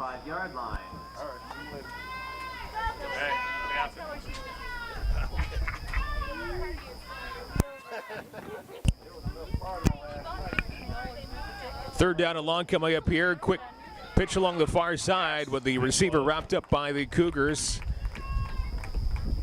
And after that completion, that's going to bring up 4th and about 5 or 6 with 8.5 to go in this 3rd quarter. That catch made by Ray Dan Thorne, the wide receiver. I believe it's the first time we've called his name today, but good job by the defense, as you mentioned, Mike, bringing up a big 4th down here and 5, and that's enough to force KW into a punting situation at their own 36-yard line about. 4th and 5, ball at the 38-yard line.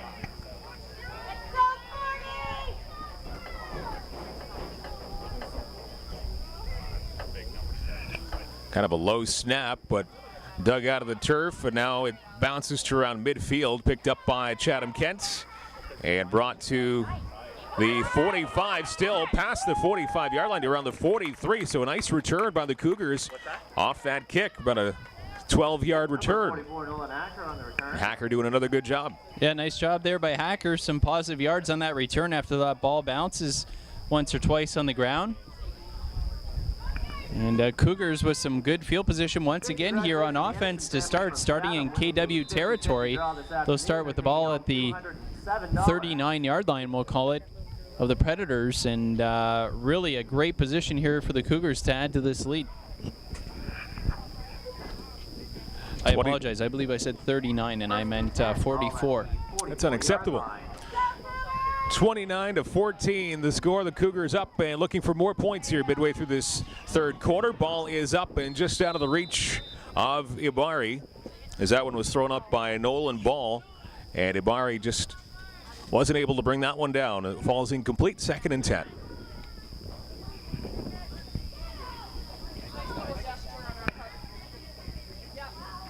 We were having a good laugh here at halftime talking about Mahmoud Abari's jersey, hardly being able to read the numbers, and somebody commented that, well, you know what, maybe he's just one of the only ones that washes it, but really the stench of a football jersey is a badge of honor. Let's try to follow that one up, actually, as Abari gets the carry on 2nd down. He gets a couple of yards on the ground, bringing up 3rd down and around 7 or 8.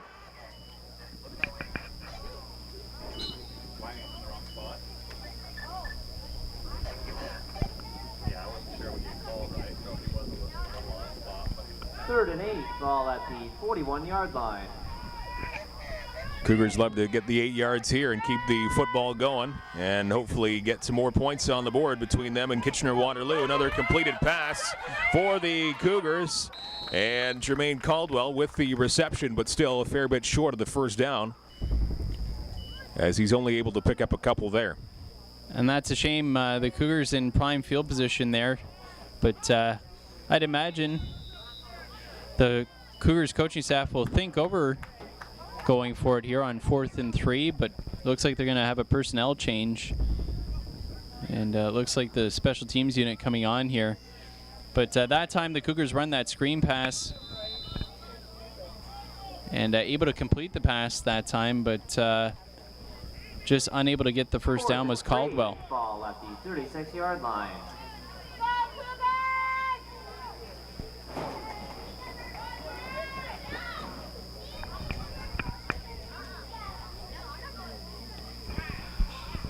And the kick angled to that far sideline. It's going to go out of bounds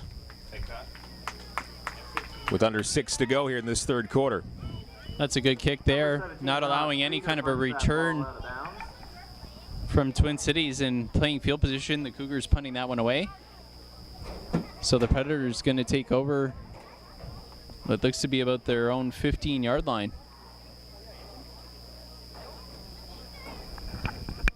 So the Cougars pinning back the Predators, up by 15. Chatham-Kent with a touchdown here in this third quarter, putting some more distance between them and the Predators. And now their defense going to work deep in KW zone.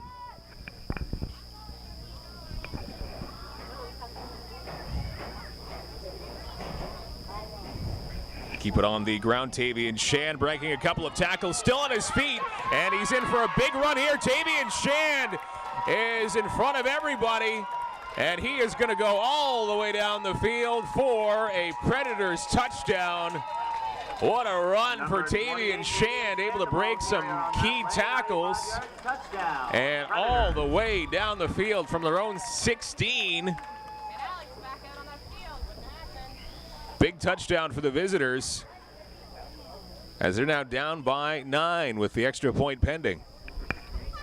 That's a 95-yard touchdown run from Tavian Shan, and he shows you why he is so dangerous. He eludes a couple of would-be tacklers over that left edge and then cuts it back across the grain and then just uses that speed to run away from the defense. Looked like a couple of defenders had a chance at making the tackle, but just showing that elusiveness, number 28 and Tavian Shan takes it to the house. That is big for the Twin Cities Predators as they hang around in this football game, now down by 8 with the extra point. 29-21 with 5:16 remaining in this third quarter in the semifinals.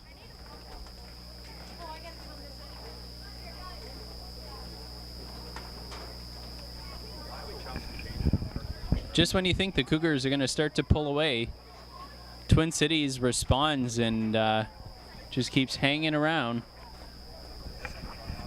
That time, that's the second run that we've seen from a Twin Cities Predators player that is over 80 yards. Well, from what we've seen from Tavian Shan all season long, it was just a matter of time before he got that magnificent run in. 95 yards for the touchdown. There it was midway through this third quarter, as he makes a statement that he and his team are not down and out yet.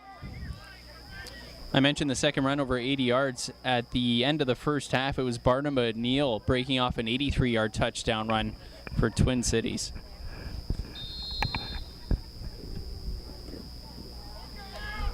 Another good kick here by Twin Cities, picked up by Chatham-Kent as they bring it up past the 40-yard line, now past the 45 to around the 47, flag down along that far sideline. Might be a holding call. Typically, that's what you see there, or an illegal block in the back. We'll let the referee sort it out and get back to us on that one, but typically on the kickoff return like that, when you see the flag come in, it's either going to be a hold or a block in the back. Looks like the block is the call.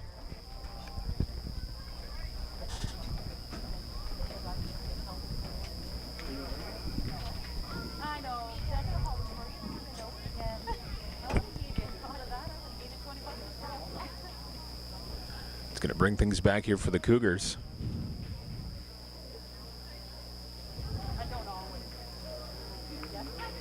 (29-21), the Chatham-Kent Cougars over the Twin Cities Predators in this semi-final game this afternoon.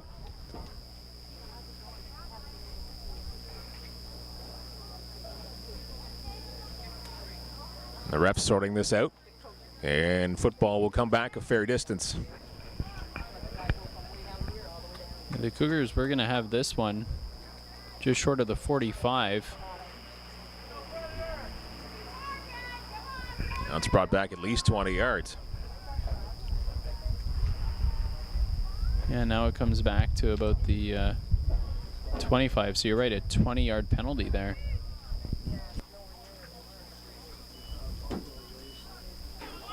After penalty, only first and 10 balls at the 25-yard line. On the 25, little end around here by the Cougars. So they keep it on the ground. And a couple of positive yards for Chatham-Kent. Looked like that was Caldwell on the call there. Yeah, you're right, Mike. Number 4 with the carry, Caldwell. And the Cougars running a fake reverse there. Just at the point of that where that fake reverse was, looked like there might have been a little bit of confusion. Not sure if Caldwell decided to keep it and not execute the reverse because maybe a defender was there. 4-yard pickup for Caldwell. Second down and 6 to go. 4:20 remaining in the third quarter. Now they go to the air with this one, and it's almost picked off in and out of the hands of Gordon Lamb. That's the second time that he has had the butterfingers right when the ball was in his control, and he just drops it. And that time for a near interception. Yeah, that ball intended for Ross Krieger, number 17, cutting across the middle. But as you mentioned, Lamb had his hands on that football. That would have been dangerous. A big sigh of relief there from the Cougars coaching staff. Lamb's made some big plays on offense for Kitchener-Waterloo today.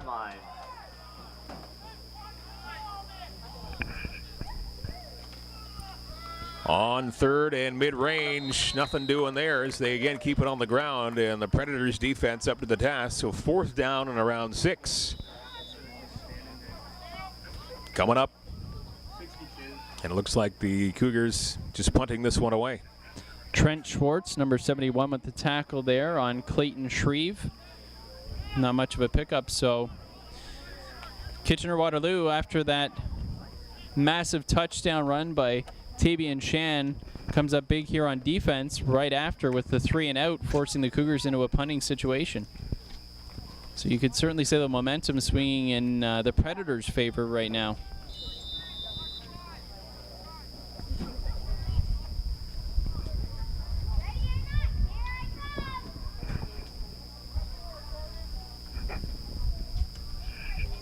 Strong punt there. Good job. Way up in the air, comes down around midfield. Barnabas Neal with the return. And did he lose control of the football?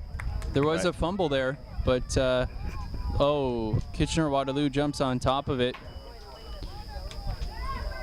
It was Owen Fleming jumped on top of it. Nathan Champagne right in the area there too for the Cougars, but unable to come up with the football, and Kitchener-Waterloo gets a bit of a break there. So they will have it at the 46-yard line of Chatham-Kent.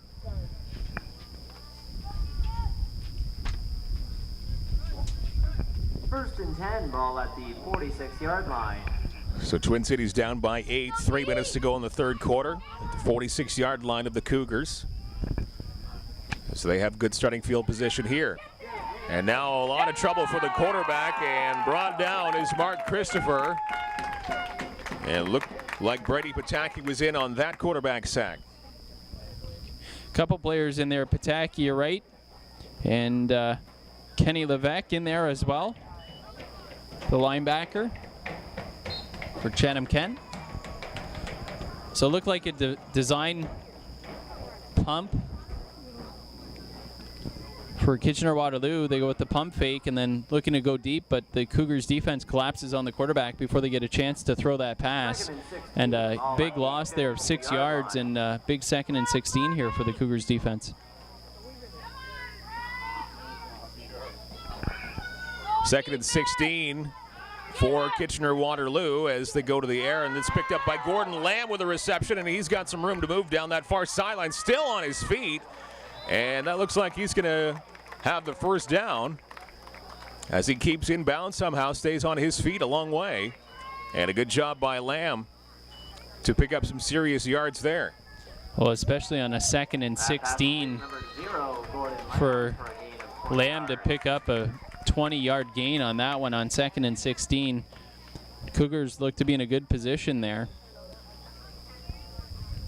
Now the Predators, a fresh set of downs and moving the football here and moving closer to tying things up here with the Cougars leading 29-21. So about a 21-yard pickup there.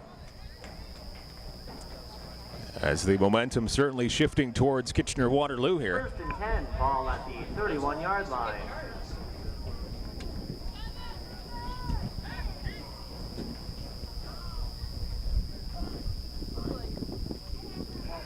Here's Christopher going to the air along the near side, trying to find Barnabas Neal, and that was underthrown a little bit. In the area was Nolan Hacker. He almost, I think, maybe got a fingertip or two on it. Good job on defense there from the Cougars. Couple of defenders back there, including number 18, Blair Derink. 5'10", 150. At least with his height at 5'10", he matches up somewhat decently with Barnabas Neal, who comes in at 6'3" and 165 pounds. So not an easy matchup there. And Neal again lining up along the near side at wide receiver. They keep it on the ground this time and running right up the gut. Another good run there for Twin Cities, and Tavian Shand really starting to get his stride here in the third quarter. Yeah, Owen Dorsers with the tackle there, number 42 for Chatham-Kent. But yeah, Tavian Shand broke off that big run earlier. 95-yard touchdown scamper in this third quarter. And the Twin Cities do a good job of mixing up their offense, you know. With Tavian Shand, we know he is a threat, but they don't continue to feed him the rock. They spread it around a bit, go to the air, use some of their weapons. We've seen them throw the ball to Lamb. And obviously Barnabas Neal as well. Still 3rd and 6 to go here. Quick pass to Barnabas Neal, and he uses all of that 6'3" frame to haul it in. And it's going to be close here. I'm not sure if they got the yardage needed. It was mighty close, and yes, it is a first down. They do confirm it, so they do move the chains as we start to bring it close here to the third quarter with 1 play to go. Yeah, Blair Daring just a split second slow to get to that football to make the tackle on Barnabas Neal. Final play of the frame here. On 1st and 10, here's Christopher going to the air, going to the end zone, and unable to get around his man was Ahmed Kanu. And that falls incomplete in the end zone. 2nd down and 10. That's how we'll start off the fourth quarter, with the Cougars still hanging on to an 8-point lead here through 3 quarters. 29-21 over the Twin Cities Predators. But don't go anywhere, because the start of the fourth could be quite interesting here. No doubt. This is becoming a nail-biter. Looks like this one's going to come down right to the end here, starting the fourth quarter off. You almost feel like whatever team has the final possession here will have a chance to win this game. Right now, Twin Cities driving this football, and going to be imperative here for the Cougars get a stop and force at least a field goal attempt. As you mentioned, leading by 8. Should Twin Cities score, you'd imagine they'd go for the 2-point conversion, try and tie this one up.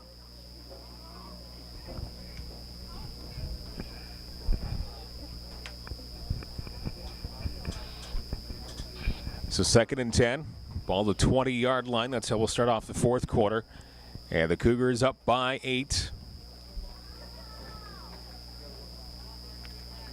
But the offense for KW moving the ball quite well in the second half.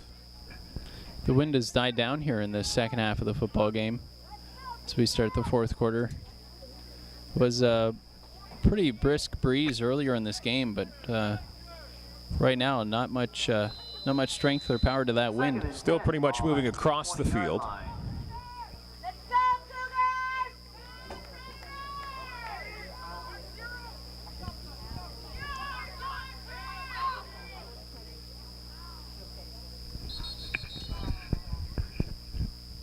And now the flag comes out before the snap. Looks like this call is going against Twin Cities. Procedure call.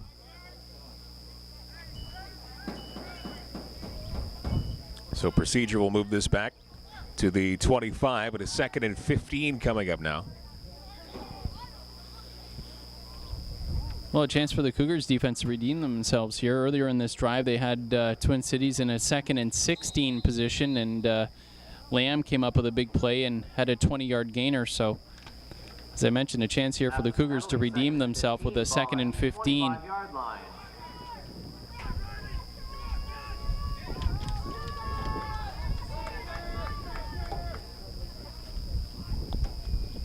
And Christopher again takes the snap, in a bit of trouble here. Lots of pressure by the Cougars defense, and down he goes. A big sack there for the Cougars, and that's Austin Miller, big number 99. He's got a big frame there too, and he brings down the quarterback. He gets credited with the sack, 6'2", 206, and that's a huge sack. Yeah, Pataki and Miller combined, they meet at the quarterback. Great job by both defensive linemen getting that sack just when the Cougars defense needed it. They needed a big play, and they got it right there from those two players. That brings up a massive 3rd down here, and they're calling it, I believe, 25 yards to go. Not too many plays in the playbook for a 3rd and 25. 25, ball at the 35-yard line. Still, you can't let your guard down against this KW offense in situations like these at the 35-yard line where the ball is for the Cougars in their territory. And now time called.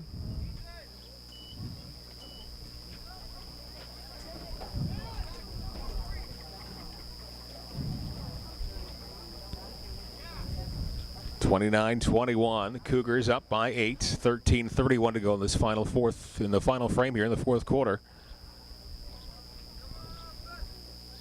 And it's been an entertaining football game all the way through.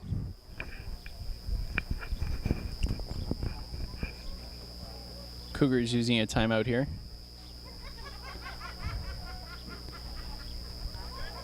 Want to make sure they have the right defensive call here for this big 3rd down.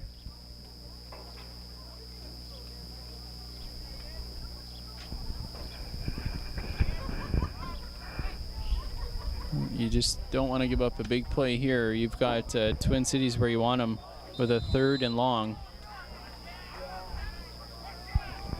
It's a pretty pivotal play here late in this game.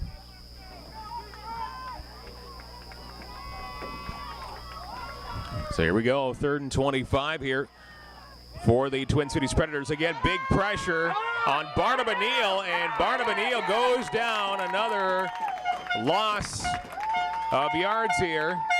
And once again, in on the stop, Austin Miller, a big part of that, bringing down Neal. And this brings the football behind the 40-yard line in Cougar territory. So a great job there on that last sequence of plays by the Cougar defense. Yeah, Austin Miller, a couple big plays consecutively there, not allowing Barnabas Neal, who makes the switch to quarterback that time. Looked like they try to run that same play, the quarterback keeper. They bring the motion across for the extra blocker. But that time the Cougars defense adjusts well and bring Barnabas Neal for a loss. Again, that play earlier in this game ended up going for a big touchdown. This time the Cougars defense up to the challenge, and a huge 4th down now. And they stem the momentum from this Kitchener-Waterloo team.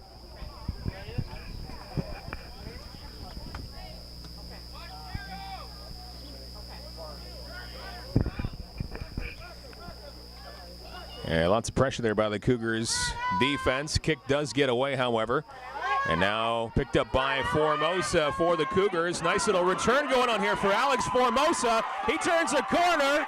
He finds it to the 50-yard line. He's still going. Great blocking by the Cougars. He's at the 35. He might be going towards pay dirt. Still with it, Alex Formosa to the 10-yard line. What a return as Formosa gets forced out of bounds. But that right there is what the Cougars needed. They certainly did. Boy, what a return by Alex Formosa. If you didn't know he had it in him, you do now. Takes that ball on the far sideline just when it looked like he was pinned deep. Unbelievable run by Alex Formosa. And he's got this place jumping right now. Just when you needed it, Alex Formosa taking it all the way down the field to around the 10. And 12:23 left to go here in this fourth quarter. First and goal. Ball at the And this is going to be a 10-yard line. first and goal here from the 10. As it's pitched off to the far side. Now a reverse called here by the Cougars. Nice block. And into the, close to the end zone, around the 2-yard line. As Jake Anderson was the young man who took it in for a good gain there on first and goal. It'll be second and goal here, very close. But some good blocking allowing Jake Anderson to get that run in. Around the 3-yard line is where he gets forced out of bounds. Geez, it would look so close there. Almost looked like Anderson could cut that back inside and get across the goal line, but good pursuit from Kitchener-Waterloo, forcing him out of bounds. A nice play call there from the Cougars. Gutsy call, really.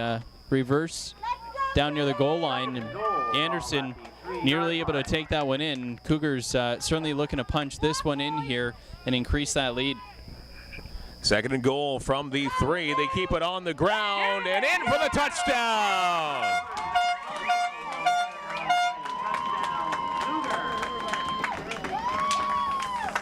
Big touchdown for the Cougars as they get it in from 3 yards out. And now it's 35-21. With the extra point coming up, but that is a big, big touchdown for the Cougars there. Jermaine Caldwell with a 3-yard touchdown run, and boy, you talk about a swing right there. The Cougars needed a big play, and boy, did they ever get it from Alex Formosa on that massive punt return. Looked to be about an 85-yard return from Formosa, and then the Cougars able to punch it in on 2 plays at 1st and 10. First Anderson with the carry, and then that time it was Caldwell with the 3-yard plunge. Now the Cougars just looking to add that extra point and extend their lead. And that's exactly what they do, 36-21.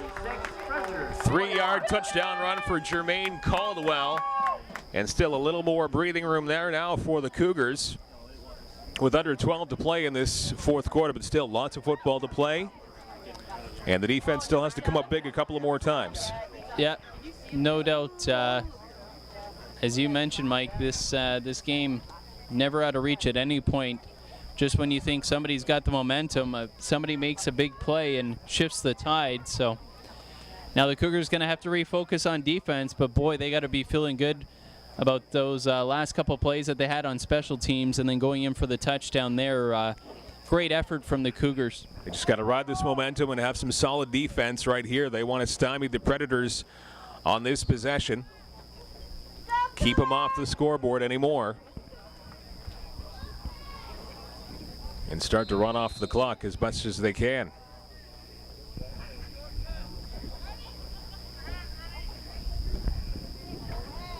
Kick is up along that far side, grabbed around the 30-yard line.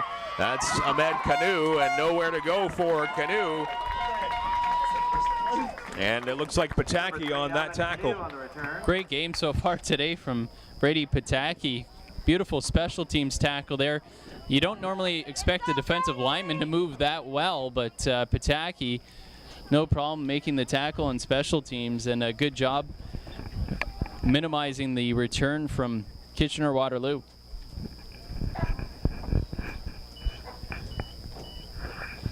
So 1st and 10 for the Twin Cities Predators, 29-yard line.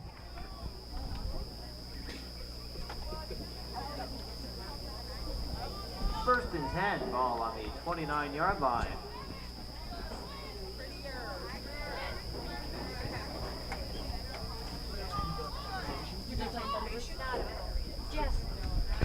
And Christopher hands off to the running back. Only able to get a couple of yards on the ground that time. And Tavian Shan getting the call on the ground. Yeah, good job by the Cougars there. Limiting Shan to just a couple of yards on first down. Certainly that defense has got to be pumped up now after seeing the special teams and the offense putting a nice couple of consecutive plays together to put that touchdown on the board.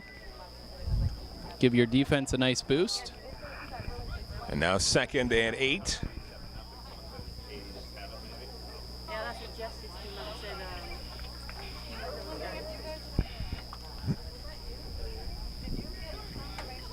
Second and 8, ball on the 31-yard line.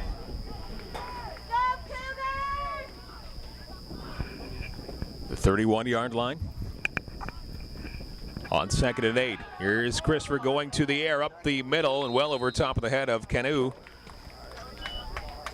That'll bring up 3rd and 8.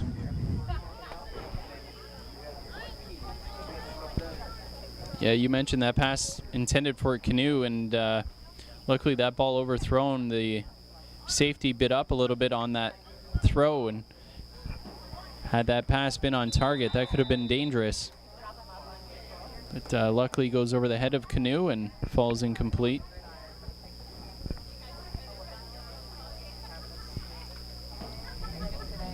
Third and 8, ball on the 31-yard line. So a pivotal play coming up right here on both sides of the football. 3rd down and 8, 31-yard line of the Cougars, or pardon me, of the Predators. Here's Christopher again. He's got his receiver open, and that's going to be enough for the first down as Gordon Lamb brings it in. And close to the 45-yard line. That's going to move the chains. And a big play on offense there for Kitchener-Waterloo. Yeah, you're right, Mike. That is a big play there. That keeps this drive alive. The Cougars had him in a good spot, 3rd and long, but Lamb with the big catch and the extra yards after the catch before he's pushed out of bounds brings up a fresh set of downs. And as the time ticks down here in this 4th quarter, every play, every possession so important with the Cougars with that 2-score lead, 36-21. Twin Cities obviously getting into a position here where they're going to have to go for it come 4th down. 1st and 10 and out of the shotgun. Christopher handing it off to Tavian Shand. He'll get it past the 45-yard line. A minimal pickup of maybe a couple.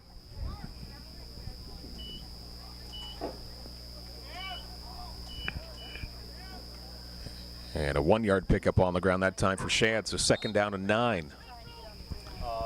Yeah, the Cougars have done a good job of limiting Shand's big plays today. He's had 1 or 2, but aside from that, they've kept Shand pretty much under control. 45-yard line of Kitchener-Waterloo. They have possession, 8.5 to go in this 4th quarter. The Cougars up by 15 at the moment. And pitched off to Shand on that far side. He crosses the 50-yard line. And he'll get up as far as around the 48, maybe the 47. He's still a couple of yards shy of the first down. Tackle made by Tanner Schuin on that far side, number 36. It's a tough prospect for the defense, though, when you've got Barnaba Neal at quarterback and he's pitching out to Tavian Shand. I mean, probably the 2 most dangerous players on that Kitchener-Waterloo team, and it's tough to decide who you're going to take, but the defense doing a good job. First attack the ball carrier, which was Neal, forced him to pitch it out, and then have the other defenders take on Tavian Shand.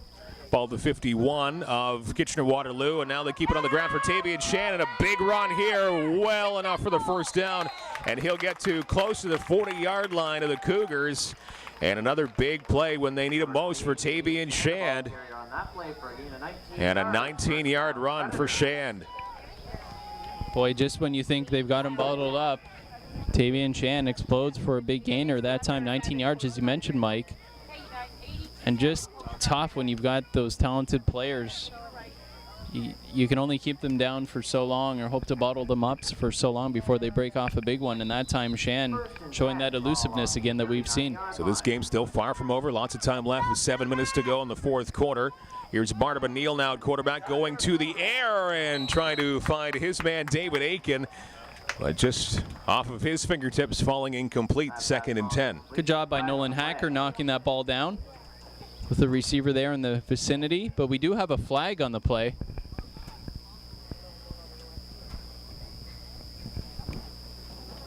Looks like this one's going against the Predators.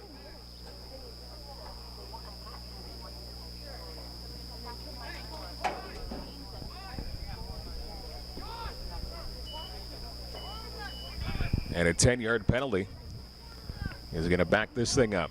It's a holding call against Kitchener-Waterloo. So that'll make it 1st and 20.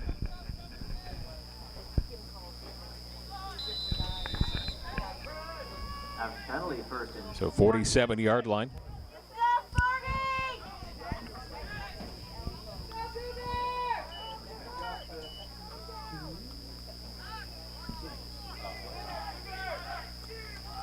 And a fake handoff by Bantam. He keeps it himself, and that decision cost him a bunch of yards because the Cougars snuffed that one out right away, and a big quarterback sack is going to bring this football back even more. A big job by the defense again by the Cougars.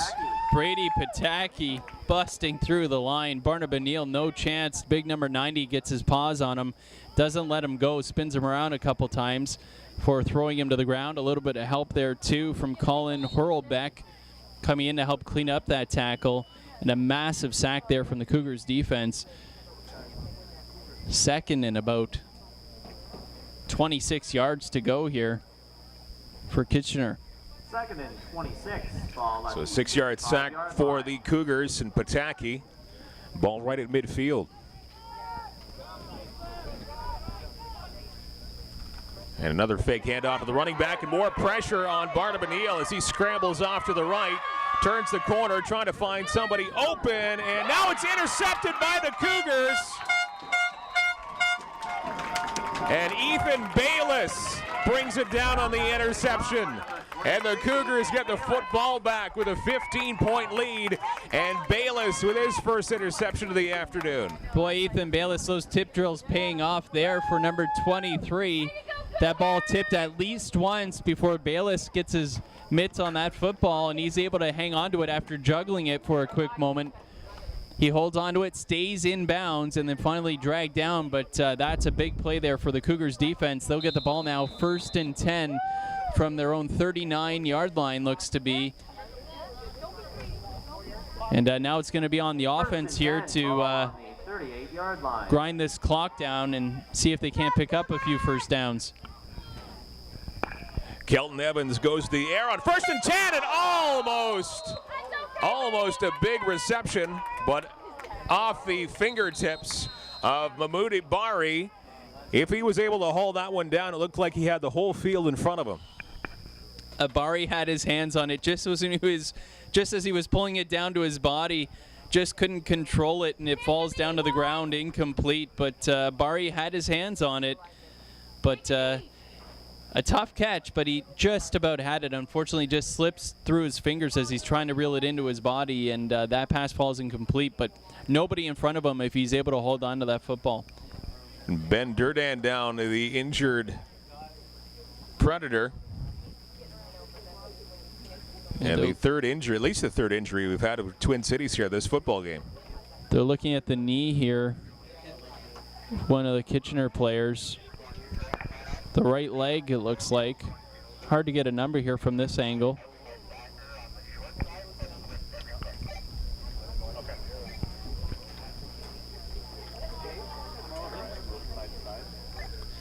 And the defender was trailing on the play. He kind of went down on his own because there was no tackling involved in that play. He just kind of fell down. I don't know if he might have stepped on an uneven spot on the field, but went down in a heap.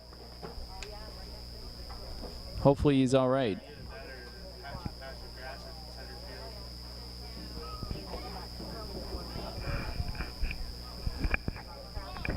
Still down and being attended to. Again, Ben Durdan, the injured Twin Cities player. A couple players now coming over. The trainer calling over a couple players to help their teammate off the field, it looks like.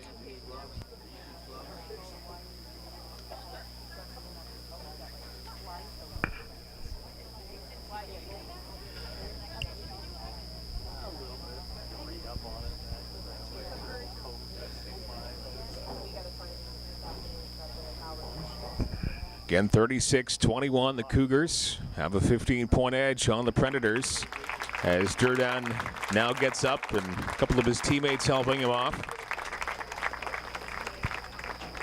It's been a rough afternoon overall for Kitchener-Waterloo. And it gets even rougher now. Off of that interception, Ethan Bayless with a big pick as the Cougars have the football still. 2nd and 10 coming up here. 5:16 to go in this fourth quarter, and the Cougars can really put this thing away with some more points on the board. Yeah, you don't like to see that. Durden not able to put any weight on his right leg at all. Getting off the field with the help of his teammates, and a nice round of applause here from the crowd at the Community Athletic Complex. But Durden not able to put any weight at all on that right leg. That's unfortunate for the Kitchener-Waterloo linebacker.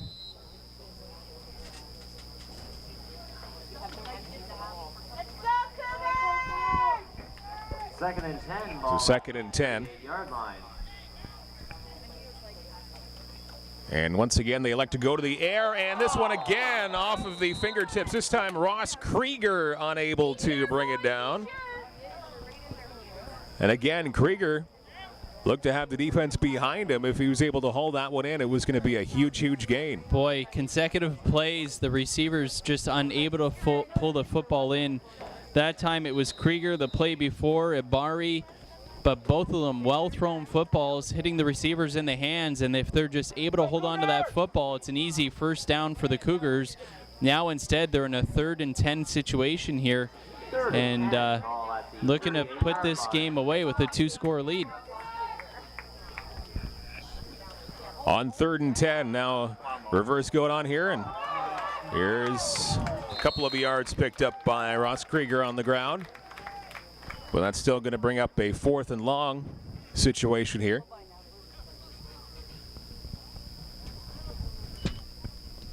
Pickup of 3 from Krieger. Looks like the punt team's going to come on here to kick this one away.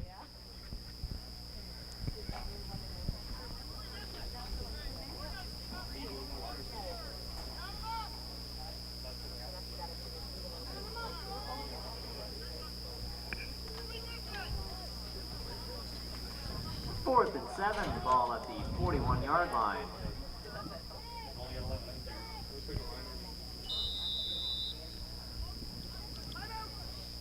Now a timeout called, I believe, by the Cougars here. Yeah, they're short one player out there.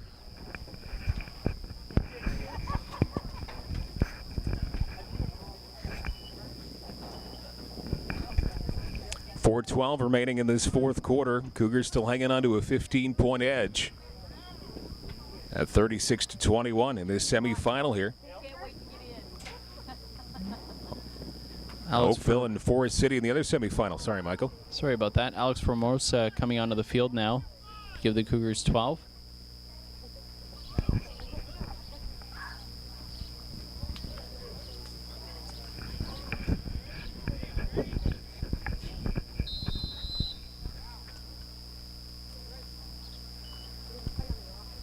And the punt is up, and it's a good one. Way up in the air, and got some great distance to us as well as Barbanil over in the area to watch it bounce out of bounds at around the 30-yard line. So a great kick there by the Cougars, pitting the Predators back to around the 30-yard line. It's just 4 minutes to work with, and the visitors down by 15. Wow, you can't say enough about that kick from Ross Krieger, because you've got Barnaba Neal back there waiting for that kick.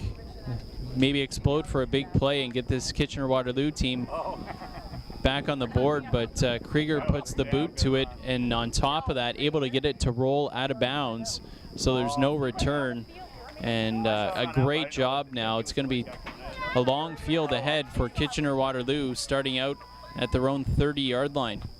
Catching his breath from that run. Still trying to. His dad's fault had him in the hot tub today. So still an important defensive moment here for the Cougars. They'd love to have a stand, get the ball back, and clinch this game.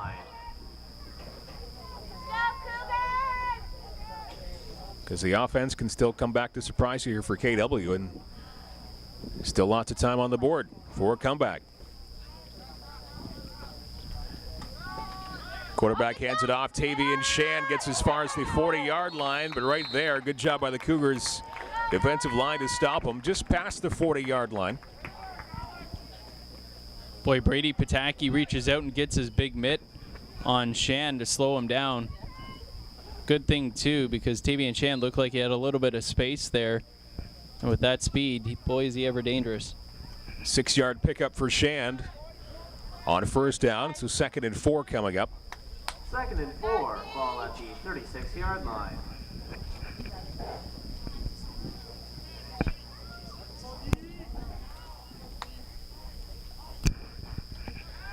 Back to pass is Christopher, and a big target there for Bantam. He hauls it in. Around the 44-yard line, that will be enough for the first down, as Neal had to leap up in the air for a few inches there. So that was a high pass, but a big target. A good job there from the defensive back, Blair Derink, to make the tackle. Nothing spectacular, but what he does, he doesn't allow Bantam any extra yards after the catch. Just a safe tackle right where the catch is made. Continue to allow the clock to run, but don't allow him to turn it into any kind of an explosive play, and that's exactly what Blair Derink does. It's a sure tackle there and reduce any of those yards after the catch. 45-yard line. Fresh set of downs here for the Predators. Christopher again going high up in the air and almost coming down with it was Raiden Thorne. Wide receiver along the near side, but just through his hands, falling incomplete. Second down and 10. Ethan Bayless, number 23, with a good defensive play there, timing that jump just right to try and get that football at its highest point, defending the receiver. Bayless already with an interception today. A big play on a tip pass. A big interception, too, just a few minutes ago.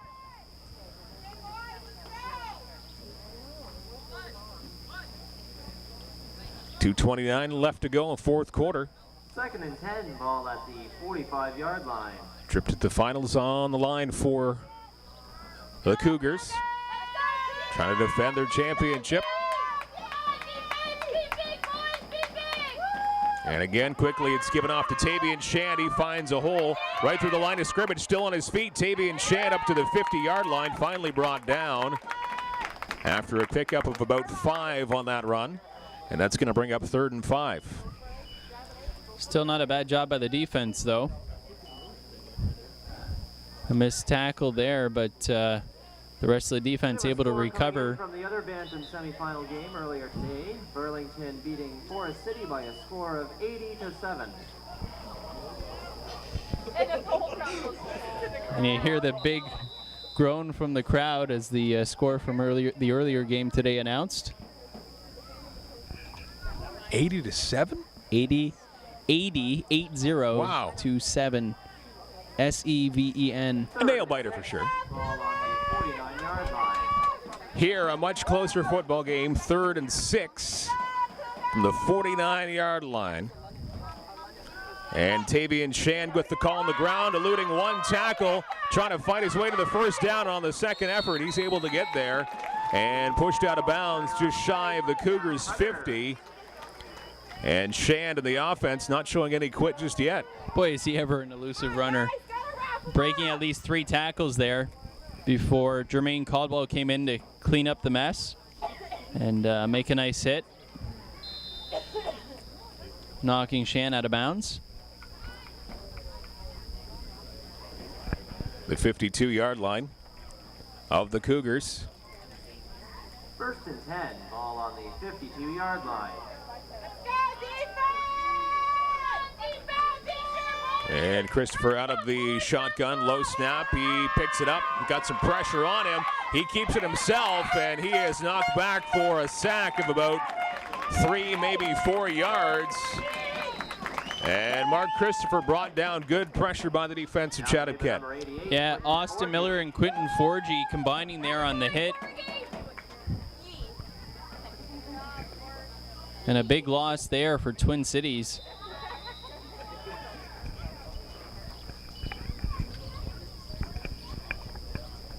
And once again, looks like time called here. With 1:44 left to go, that's a 5-yard sack.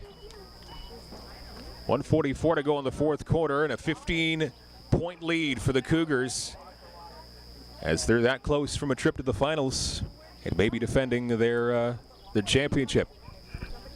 Yeah, you mentioned it, Mike. Both of these teams fighting for that opportunity to win the title. And the Cougars, you don't want to jinx it, but things looking good at this point with 1:44 to go and a 2-score lead. Both teams have played their hearts out. It has been a very entertaining football game right from the start. Just when you think the Cougars had this game in the bag a couple of times, Predators able to hang in there. And a big play here, 2nd and 15 for KW. It's been a hard-hitting, well-played football game. Both sides, and the Cougars just want to hang on here. 2nd and 15, ball at the 53-yard line. Okay, let's go defense! Come on, team! Big, big!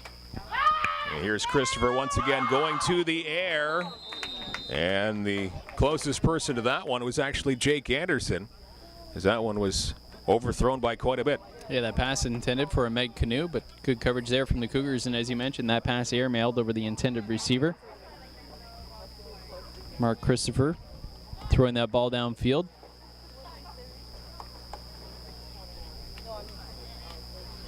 Boy, as the Cougar fans here anxiously await as this clock continues to creep its way closer to 0, with the Cougars leading this game. 3rd and 15, ball at the 53-yard line. Let's go, Cougars! Go defense! 3rd and 15, 53-yard line, close to midfield. Don't fight on it! Christopher again with the snap, going high in the air, trying to find Bantam, and he can't haul it in. Good job defensively by Derink. Actually, a couple of Cougars in the general area to swat that ball away. Good job there by Blair Derink. Looked like Neal had a beat on that football, but Derink, number 18, the defensive back for the Cougars, coming in at the last moment to knock that ball away. Nice job. No easy task, as we mentioned. Barnabas Neal coming in at 6'3", so he's a tough receiver to defend. But Blair Derink using all 5'10" of his frame to get up and knock that pass away.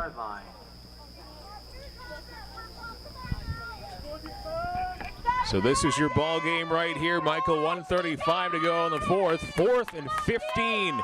Trying to keep a flicker of hope alive here, and this is knocked away. And a turnover on downs will give the football back to Chatham-Kent. And now they just have to run off the clock here with a 15-point lead. With 1:31 to go, and Cougars hinching closer to that victory. As you mentioned, Mike, they're just going to be looking to get that clock down to 0.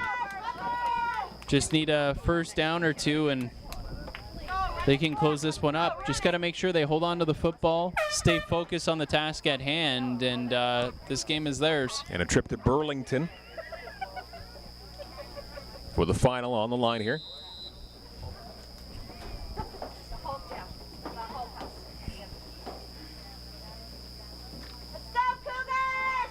First and 10, ball at the 53-yard line.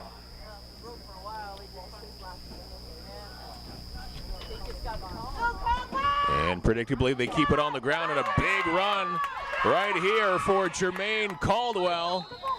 And Caldwell gets mighty close to the 40-yard line. Good pickup there of at least 13. And 1:23 left to go. Nice run there by Caldwell. Even better, he stays in bounds, so the clock will continue to run. Picks up a first down and a fresh set of downs. Up to the 35. First and 10, ball at the 35-yard line.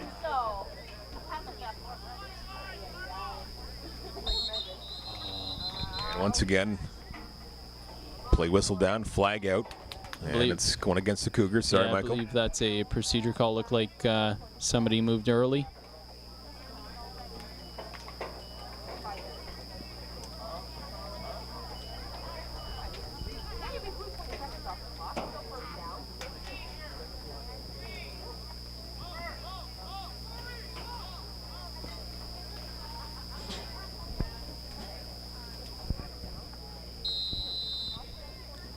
Couple of substitutions there for the Cougars. Abari comes off the field.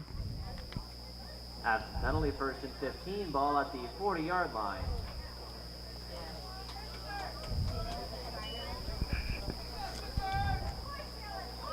And they keep it on the ground once again, and not much there for the Cougars that time. Dylan Beaumont with a carry, doesn't get much. No, one of the few carries for Beaumont. Getting one there in a key situation.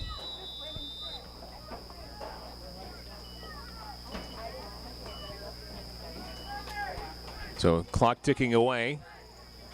47 seconds left to go. Second down coming up here for the Cougars. Second and 13.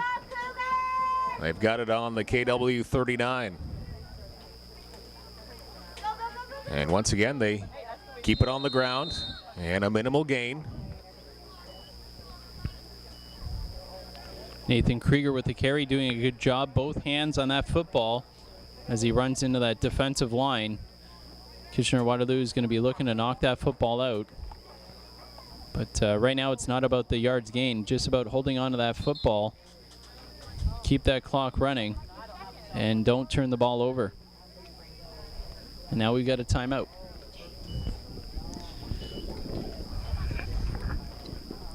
.8 seconds to go, fourth quarter. Cougars 36, Predators 21. In this semifinal game, and the Cougars looking to move on to Burlington in the final. Defending a championship from a year ago.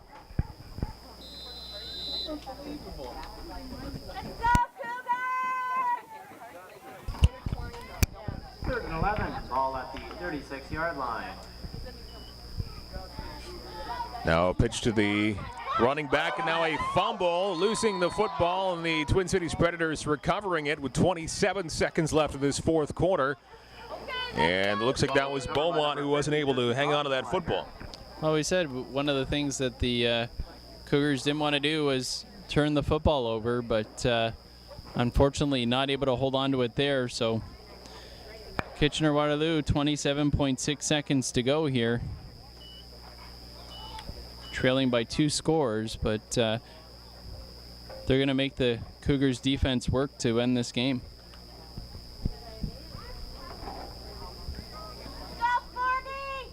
And you got to figure Kitchener-Waterloo going to be pulling out all the tricks in the book here.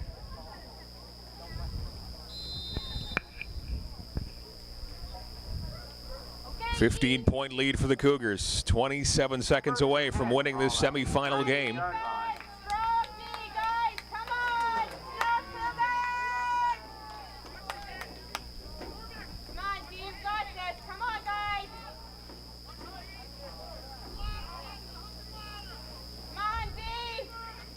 Christopher out of the shotgun, heaving it down the field, looking for Shand, and he wasn't able to haul it in. Good coverage. Blair Derrick on Tavian Shand, as he was not able to haul it in. Daring's come up with a few good plays on pass defense. That time, able to get in the way of that ball falling incomplete to Shand, but we've seen Derrick, number 18 for the Cougars, knocked down 2 or 3 passes here today. He's done a good job playing the football while it's in the air.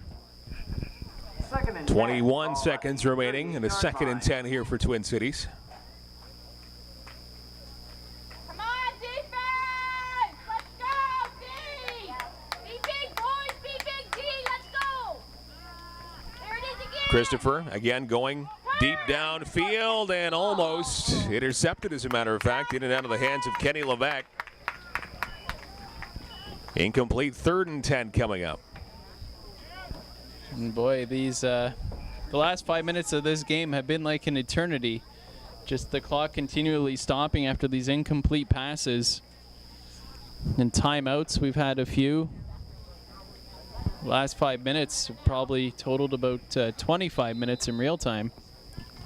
Actually getting close to the 3-hour mark of this football game in total.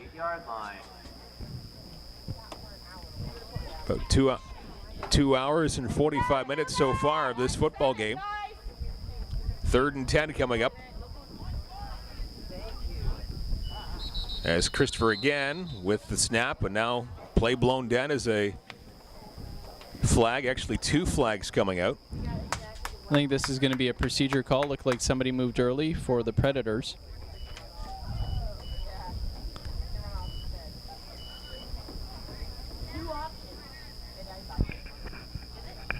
that moves the football back, 3rd and 15.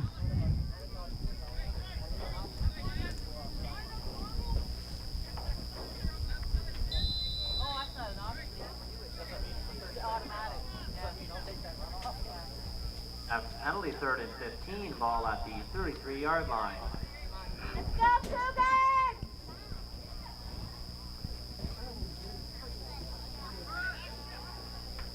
Let's go, D! Be big, boys! Now they keep it on the ground. Another flag comes out of the ref's pocket.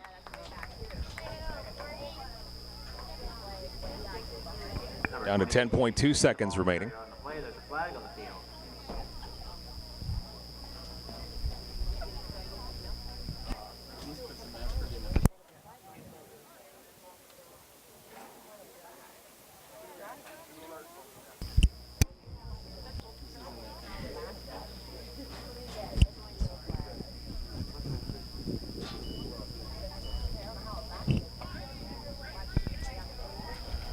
Penalty being declined. 4th and 15 coming up here. So this clock is the should start football to run game. now. Here we go. Well, it's the most that clock has run in literally the last half hour, I'd say. This is going to be the final play of the football game. The Cougars moving on to the finals. Go, Cougars! And now a little trouble with the snap. Christopher's going to get sacked. And what an exclamation mark on this one as the Chatham-Kent Cougars victorious in their semifinal game against the Twin Cities Predators, 36-21 at a date with Burlington. Oh, what a great job by the Chatham-Kent Cougars here today. 36-21 victory, and it's certainly a win to be proud of. This talented Kitchener-Waterloo Predators team came in here, and boy, do they ever have some offensive threats, but the Cougars defense was up to the task, and some big plays from the Cougars, not only on offense, but on defense and special teams as well. When you talk special teams, that Alex Formosa 85-yard punt return down to the 10-yard line really comes to mind. That almost seemed to be the big game changer in this one, and gave the Cougars the momentum to get this victory. So the Cougars moving on to take on Burlington on the road for the finals. As Burlington absolutely hammering the London squad a little earlier on today. So that's going to be a big one, and we hope the Cougars all the best in the world. Certainly do, and they certainly got the talent to get a victory there and win the championship. So the best to the Bantam Cougars squad and the coaching staff. They've obviously prepared this team well, and they played an outstanding game here today, and hopefully they can carry that momentum into Burlington. So that wraps up the home schedule this year for the Bantam Cougars, and they send the home fans home very happy as they move on to the championship against Burlington, beating the Twin Cities Predators this afternoon. Beautiful afternoon for football, 36-21. So thanks for tuning in here today. On behalf of Mike James, Jeff Brooks on the camera, and the rest of the TV Coach Co. and Chatham-Kent Cougar crew, my name is Mike Renier. Final score, 36-21 for the Cougars. Cougars football with TV Coach Co.